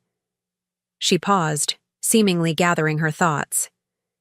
"Things have become more complicated than I anticipated." "I imagine they have," I agreed neutrally. "What specifically did you wish to discuss?" Catalina hesitated, then spoke with unexpected frankness. "Mercer is not reacting well to the board's decision. He's making statements, plans that seem potentially harmful to the company and himself. I thought you should be aware." This was interesting, Catalina reaching out behind Mercer's back, apparently concerned about his behavior. Was it genuine worry or a calculated move to position herself favorably in an increasingly precarious situation? "What kind of statements and plans?" I asked. "He's talking about challenging the board's decision legally, about using contacts at certain financial institutions to create counter-pressure on projects. He mentioned reaching out to competitors about potential asset sales." Her voice lowered. "And he's drinking more than I've ever seen." The information was concerning, but not entirely surprising. Mercer had always responded to challenges with aggressive countermoves, and his relationship with alcohol had been complicated for decades, something I had managed discreetly throughout our marriage. "Thank you for sharing this, Ms. Reyes," I said carefully. May I ask why you're bringing this to my attention rather than supporting Mercer's position? Another pause, longer this time. Because I believe in the company's mission. Because I've worked on the riverfront project from its inception and don't want to see it damaged. And because... She drew a deep breath. Because the relationship with Mercer isn't what I expected. The person who emerged when things became difficult isn't the man I thought I knew. Interesting indeed. The ambitious young assistant was discovering what I had known for 50 years, that Mercer's charismatic confidence could transform into brittle pride and reckless anger when his authority was challenged. I appreciate your concern for the company, I said, deliberately not acknowledging the personal revelation. If you have specific information about planned actions that could undermine Thornfield Development's stability, I would certainly want to know about them. I'll keep you informed, she promised, then added hesitantly, Mrs. Thornfield, for what it's worth, I never intended to cause this level of disruption. My relationship with Mercer began as a genuine connection based on shared professional passion. Ms. Reyes, I replied evenly, whatever genuine connection you believed existed, the timing of your relationship coincided precisely with Mercer's systematic movement of company assets beyond normal governance oversight.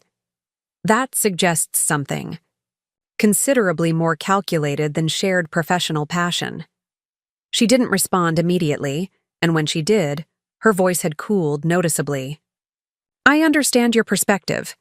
I'll contact you if I become aware of specific plans that might harm the company.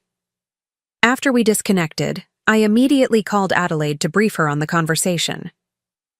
You think she's being sincere? My daughter asked skeptically. I think she's recognizing that hitching her future to Mercer's star may have been a miscalculation, I replied. Whether her concern for the company is genuine or self-interested hardly matters. Her information could be valuable. Or deliberate misinformation, Adelaide cautioned. Father could be using her to mislead us about his intentions. Possible, I conceded, though I suspect Catalina is acting independently. The tone of disillusionment seemed authentic. Well, authentic or not, we should verify any information she provides before acting on it. The following morning brought confirmation of at least some of Catalina's warnings. Leopold called to report that Mercer had retained additional legal counsel, Sullivan and Crompton, a firm known for aggressive corporate litigation. They've requested all documentation related to the Emergency Financial Oversight Committee's formation, Leopold reported. Standard preparatory work for a potential challenge to the board's action. As expected, I noted unsurprised, they won't find any procedural vulnerabilities. The board acted within its authority under the bylaws, with appropriate quorum and majority.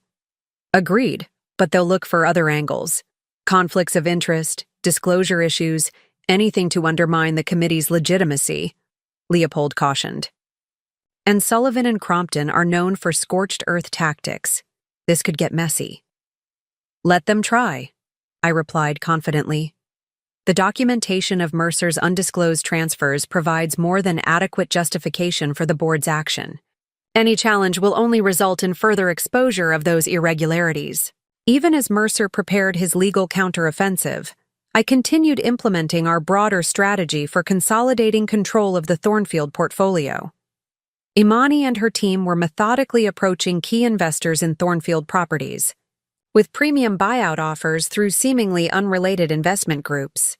These investors, many of whom had been brought into Thornfield projects through my relationships and financial networks, were surprised but generally pleased by the attractive terms. By the end of the week, the investment fund had secured significant positions in 3 major Thornfield properties, including a controlling interest in the Westlake District redevelopment, Mercer's first major success and the foundation of our early empire. The transactions were structured through intermediaries to avoid immediate connection to me, providing leverage that would become evident only when needed. Meanwhile, Edison had begun activating his connections in medical research philanthropy and MA, area where he had established considerable influence through his cardiac innovation work. Several of these philanthropists were also significant investors in Thornfield's healthcare facility developments, a growing segment of our portfolio that included specialty clinics, research campuses, and wellness communities. 4 of the 5 primary investors in the Charleston Medical Campus have agreed to coordinate their position, Edison reported during our evening strategy session. Together, they control nearly 60% of the project's equity. If necessary, they can force significant governance changes at the project level. Adelaide had been equally effective in her domain, utilizing her international legal network to increase pressure on the St. Barthélemy financial institutions holding Mercer's transferred funds. The regulatory inquiries have accelerated, she explained, displaying a complex diagram of institutional relationships on the wall screen. 2 banks have implemented enhanced due diligence protocols specifically targeting fund transfers from U.S. real estate development entities. 1 has temporarily frozen transactions pending review. How is Mercer responding to these various pressure points? I asked Leopold, who had been monitoring the legal communications. Increasingly erratically, the attorney reported. Sullivan and Crompton have filed 3 separate demands for documentation in the past 48 hours, each with a different focus and argumentative approach. It suggests they're testing multiple strategies without a coherent plan. And operationally? I turned to Imani. He attempted to approve a $3 million transfer to the Minneapolis project yesterday without your countersignature. She confirmed. The financial controls we implemented blocked it automatically. The Treasury Department reported he was displeased. Displeased meaning? Edison prompted. Meaning he threatened to fire the entire Treasury team and reportedly threw his phone against the wall in the executive conference room. Imani elaborated with characteristic precision. I absorbed this information thoughtfully. Mercer's behavior was following a pattern I recognized from previous, though considerably less significant, challenges to his authority. Initial confident resistance, followed by aggressive countermeasures, deteriorating into emotional outbursts when those measures proved ineffective. The pattern typically culminated in either tactical retreat or impulsive, often self-damaging dramatic action. We need to prepare for both possibilities, I decided. If he retreats, he'll attempt to negotiate from a position of reduced leverage. If he chooses dramatic action, it will likely target what he perceives as the source of his current predicament, my role in the company. Adelaide nodded in agreement. We should accelerate securing control of key properties and projects. If he attempts something drastic, having majority positions in the most valuable assets would be our best protection. And we should consider a direct approach to the board, Edison suggested. Present a comprehensive plan for company leadership. Transition that addresses their concerns about stability while securing your rightful position. Both good suggestions, I agreed. Imani, prioritize acquisition efforts on the 10 most valuable properties in the portfolio. Adelaide, prepare regulatory escalation measures in case Mercer attempts to access the offshore funds despite the current reviews. Edison, develop the Healthcare Project Investor Coalition into a more formal alliance. Leopold, draft the leadership transition proposal for the board. As our team dispersed to implement these directives, I remained in my office, reviewing the latest financial reports from across the Thornfield empire. Despite the leadership turmoil, most projects continued to perform well, a testament to the solid operational structures I had built over decades. The immediate financial pressures we had created were targeted and strategic, designed to limit Mercer's options without damaging the underlying value of our developments. Just as I was preparing to leave for the evening, my phone buzzed with a text from Catalina. Emergency board meeting called for tomorrow morning. M claiming new evidence of financial irregularities, directed at you. So Mercer had chosen the dramatic action path rather than tactical retreat. I had anticipated this possibility, a desperate counter-accusation attempting to shift focus from his own financial misconduct What I hadn't expected was how quickly he would move. I immediately called Leopold, Adelaide, and Edison to brief them on this development. Within an hour, our team had assembled in my home office, reviewing possibilities and preparing our response. What kind of evidence could he possibly have? Adelaide wondered. Your financial management has been impeccable. He'll focus on the investment fund, I predicted. The separate structure, the strategic positions it's been acquiring in Thornfield properties. He'll try to frame it as a conflict of interest or unauthorized competitive activity. Edison nodded in agreement. That makes sense. He'll attempt to reframe this entire situation as a power struggle you initiated, rather than a response to his actions. The timing works against him, Leopold noted. The investment fund was established 15 years ago, with his signed approval. Its activities only intensified after he began transferring assets offshore and planning his exit from the marriage. Facts and timing won't matter if he can create enough confusion and doubt among the board, I cautioned. We need to be prepared to address any accusation decisively and with complete documentation. Throughout the night, we prepared for every conceivable angle of attack, gathering documentation, preparing clear explanations of the investment fund's purpose and activities, and developing a comprehensive response to any suggestion of impropriety on my part. By morning, I felt prepared for whatever Mercer might attempt, though I harbored no illusions about the seriousness of this escalation. He was fighting not just for control of the company, but for his legacy, his public reputation, his self-image as the visionary creator of the Thornfield empire. In challenging that narrative, I had struck at something more valuable to him than even the wealth at stake. As Adelaide and I entered the Thornfield Tower that morning, the atmosphere was noticeably tense. Employees watched us pass with barely concealed curiosity and concern. The executive floor was eerily silent, the usual bustle of activity subdued. The boardroom doors were closed when we arrived, though the meeting wasn't scheduled to begin for another 15 minutes. I could hear raised voices inside. Mercer and someone else engaged in heated discussion. Adelaide and I exchanged glances, silently debating whether to enter or wait. The decision was made for us when the doors suddenly swung open and Bertrand Kavanaugh emerged, his face grave. Valencia, Adelaide. Thank you for coming on such short notice. Of course, I replied calmly. I understand Mercer has raised some concerns he wishes to discuss with the board. Kavanaugh nodded, his expression troubled. He's made significant allegations regarding the Thornfield Community Investment Fund and its recent activities. Given the serious nature of these claims, we felt an immediate board review was necessary. I appreciate the board's diligence, I said, maintaining my composed demeanor. I'm fully prepared to address any questions regarding the investment fund's structure, purpose, and activities. Kavanaugh hesitated, then added in a lower voice, Valencia, I should warn you. Mercer is not himself today. He's agitated, confrontational. Whatever happens in there, please remember that many of us have worked with both of you for decades and value your respective contributions to this company. Thank you, Bertrand. I understand completely. As we entered the boardroom, all eyes turned to us. The board members were already seated, expressions ranging from concern to discomfort. Mercer stood at the head of the table, a position he had insisted on maintaining despite the joint authority structure now in place.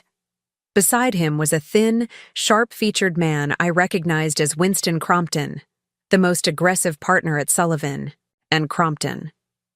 Ah, here she is, Mercer announced, his voice carrying a brittle edge I recognized from the rare occasions when he'd had too much to drink. My wife of 50 years, my trusted partner, who has been secretly orchestrating a hostile takeover of our company while accusing me of financial misconduct. I took my seat at the opposite end of the table, Adelaide beside me, both of us projecting calm professionalism in stark contrast to Mercer's evident agitation. Good morning, everyone, I said evenly. I understand there are questions about the Thornfield Community Investment Fund that I'm happy to address. Questions? Mercer repeated incredulously. Valencia, your investment fund has been systematically acquiring positions in Thornfield properties, pressuring our financial partners and undermining my leadership, all while you accused me of improper asset transfers. Winston Crompton slid folders to each board member. The documentation before you outlines a pattern of competitive and potentially hostile actions by the Thornfield Community Investment Fund, an entity controlled exclusively by Mrs. Thornfield, against the interests of Thornfield Development. I allowed a moment for the board members to open the folders and scan the first few pages, then responded with measured precision. The Thornfield Community Investment Fund was established 15 years ago, with full board knowledge and Mercer's signed approval, I began, nodding to Leopold, who distributed our own prepared documentation. Its charter explicitly includes supporting and investing in community development projects, including those adjacent to or complementary to Thornfield development initiatives. Elena Vasquez looked up from the competing documents, her expression thoughtful. The recent acquisitions of positions in Thornfield properties, these go beyond adjacent or complementary investments. They appear designed to establish controlling interests. The timing of those acquisitions is critical context, Adelaide interjected smoothly. They began after documented unauthorized transfers of company assets to offshore accounts and coincided with Mr. Thornfield's separation from my mother after 50 years of marriage. So you admit this is about revenge for our separation? Mercer pounced, his voice rising. No, I replied calmly. This is about protection and preservation of assets that were at risk due to your undisclosed financial maneuvers. The investment. Fund's activities were a defensive response to your actions, not an aggressive initiative. Crompton leaned forward, his thin lips curved in what barely qualified as a smile. Mrs. Thornfield, are you suggesting that using a separate entity to acquire positions in company properties without board knowledge was an appropriate defensive response? I'm stating unequivocally that establishing protection against unauthorized asset transfers that the board has already acknowledged represented serious governance breaches, was not only appropriate but necessary, I replied, meeting his gaze steadily. The board has not made any final determination regarding those transfers, Crompton countered smoothly. The board established an emergency financial oversight committee specifically because of those transfers, Adelaide reminded everyone. That was an acknowledgement of serious concern, if not a final determination. Bertrand Kavanaugh cleared his throat, reclaiming control of the discussion. We seem to have a situation where both parties have taken actions outside normal governance channels, each claiming justification based on the other's conduct. This is precisely the kind of circular dispute that damages the company and serves no productive purpose. Murmurs of agreement came from several board members, relieved perhaps that someone had stated the obvious. What matters now, Kavanaugh continued, is how we move forward in a way that stabilizes the company, reassures our partners and investors, and preserves the value all of us, especially the Thornfields, have worked to create. This was the opening I had anticipated, the moment to present our comprehensive leadership transition plan. I nodded to Adelaide, who distributed the final set of documents we had prepared. The boardroom fell silent as the directors reviewed my leadership transition proposal. The document outlined a complete restructuring of Thornfield Development's executive team, with me assuming the role of executive chairwoman and Mercer transitioning to chief design visionary, preserving his creative influence while removing him from financial control.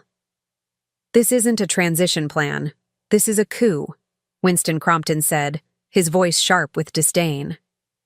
It's a recognition of reality, I countered calmly. For 50 years, Thornfield Development has operated on two pillars: Mercer's architectural vision and my financial architecture. The company's structure should reflect that dual foundation. Mercer slammed his hand on the table. This is outrageous. I built this company from nothing. My designs, my vision. Our vision, I corrected firmly. Our company, built with my financial strategies, my investor relationships, my risk management. The difference is that I've never demanded exclusive credit, while you've consistently positioned yourself as the sole creator of our success.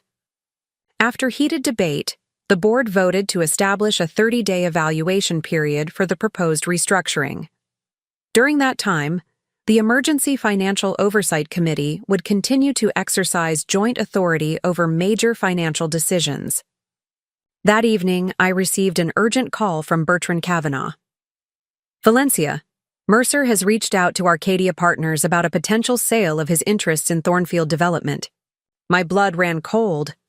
Arcadia was our most significant competitor, known for aggressive acquisitions and ruthless cost-cutting. A sale to them would undermine everything we'd built: our company culture, our community-focused development philosophy, our employee relationships. This is pure spite, Adelaide fumed when I shared the news. He'd rather destroy the company than see you lead it. Not destroy it, Edison corrected. Transform it into something unrecognizable. It's emotional blackmail. I needed a strategy to counter this existential threat. By morning, we had prepared injunction documentation and a response to Arcadia outlining the legal complexities of pursuing Mercer's offer. But I had developed another approach that struck at the heart of Arcadia's interest.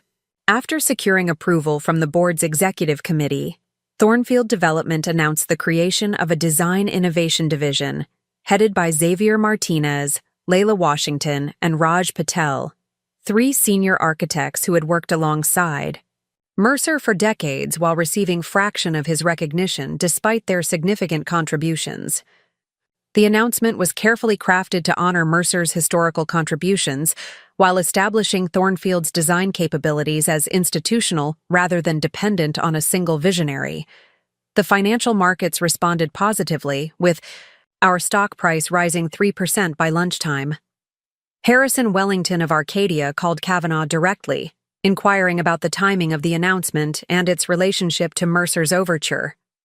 Learning that the board was fully aware of Mercer's Arcadia discussions and had taken preemptive action significantly cooled Wellington's interest. By afternoon, Arcadia was reconsidering the strategic fit of Mercer's offer, diplomatic language, for withdrawal. That evening, my security system announced an unexpected visitor, Mercer himself, alone. He looked exhausted as he entered, the confident magnate replaced by a tired man in his 70s. Valencia, he began without preamble. We need to talk. Directly, without lawyers or children or board members between us. I gestured to the sofa. I'm listening. He sank down, running a hand through his silver hair. The design innovation. Division was a clever move, preemptive and elegant. I'd expect nothing less from you. It wasn't merely tactical, I replied. Xavier, Layla, and Raj have deserved greater recognition for years. He nodded slowly. That's fair. They're talented. He paused. Arcadia has withdrawn their interest in my offer. Which brings me to the purpose of my visit. I want to discuss a different approach, one that might serve both our interests better than continued warfare. I raised an eyebrow, intrigued despite my wariness. I've had time to reflect, he continued. I still believe my contributions to Thornfield Development have been foundational. But I recognize that your financial architecture has been equally essential, if less publicly acknowledged. This qualified acknowledgement, while incomplete, represented the first crack in Mercer's narrative of sole creatorship. Rather than Chief Design Visionary, a title that frankly sounds like a consolation prize, I would propose Co-Executive Chairman, with clear division of responsibilities. You would oversee financial strategy, investor relations, and operational governance.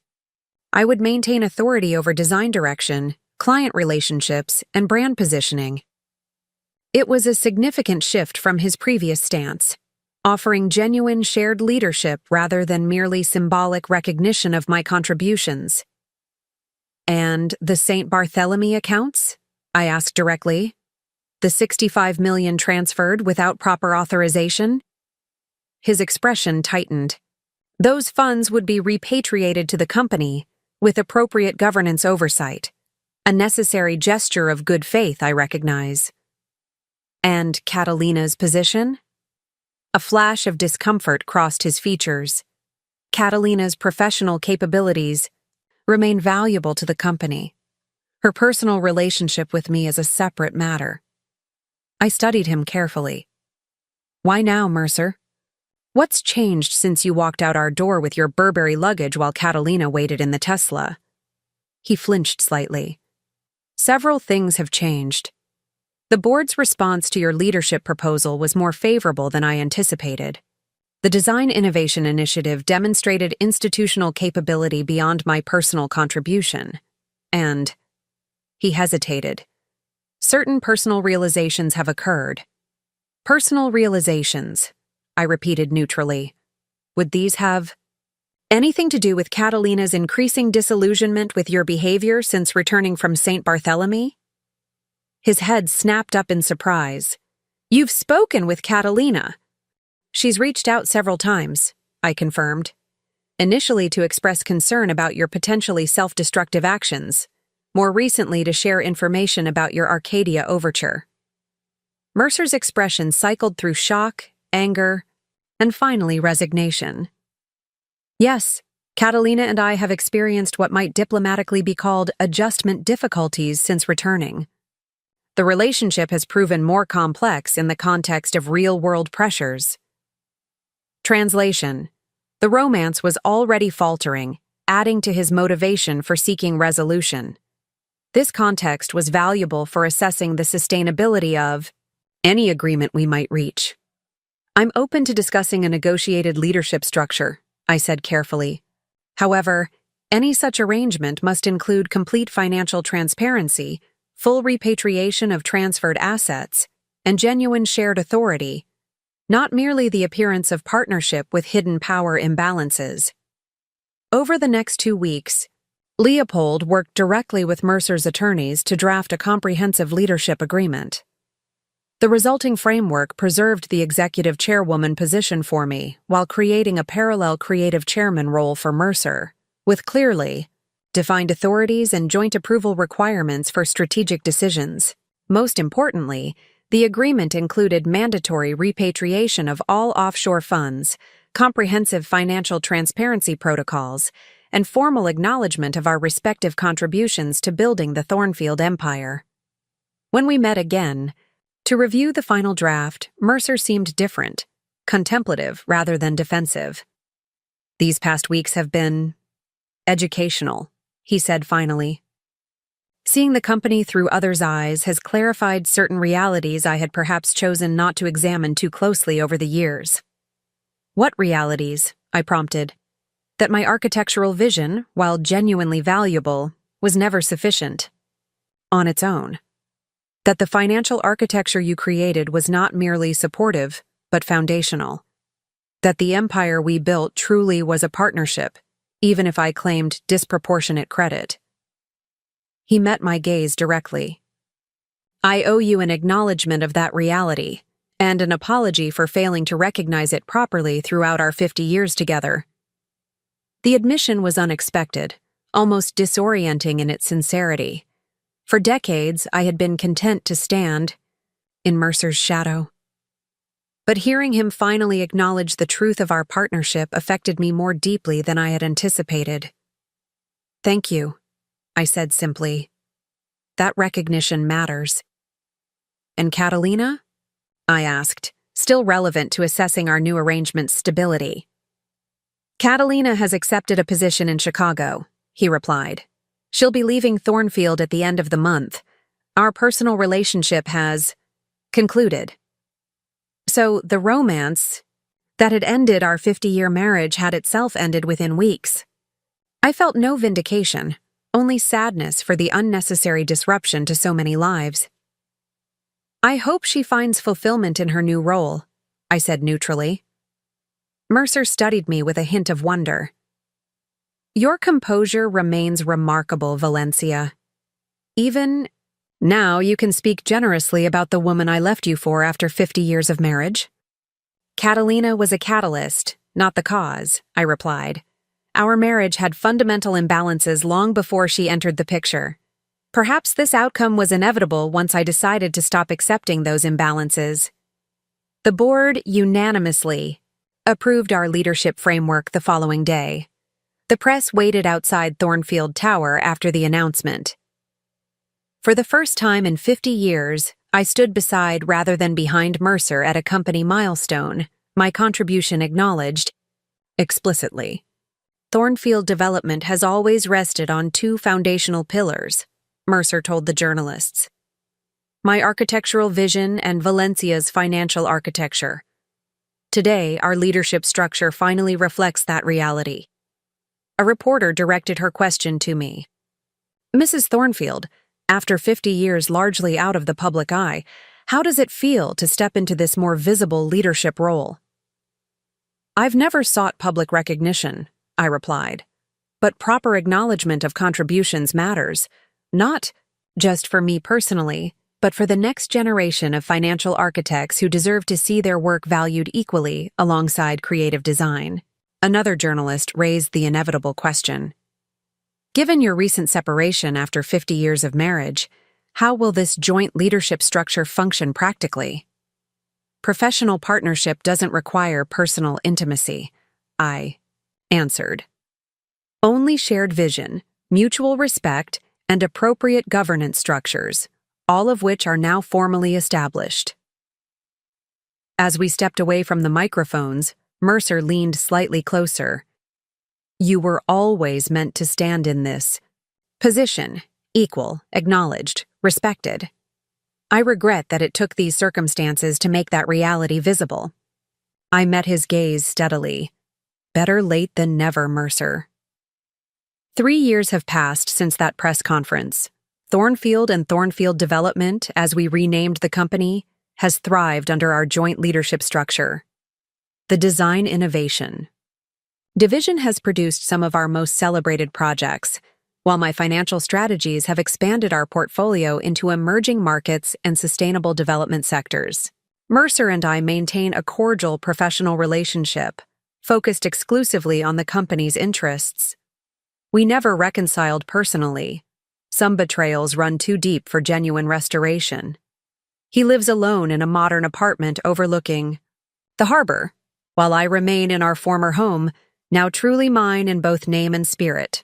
Catalina flourished in her Chicago position and recently accepted a prestigious urban planning role in Copenhagen.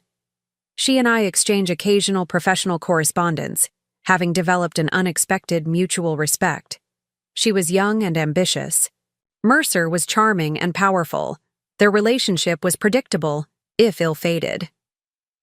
The property portfolio I reclaimed now encompasses over 200 developments across 3 continents, valued at nearly $3 billion. My name appears beside Mercer's on every building, every report, every award, the financial architect finally acknowledged alongside the design visionary. Sometimes I'm asked if I regret the end of my marriage, if 50 years of shared history deserved a different conclusion. My answer is always the same. I don't regret the marriage ending.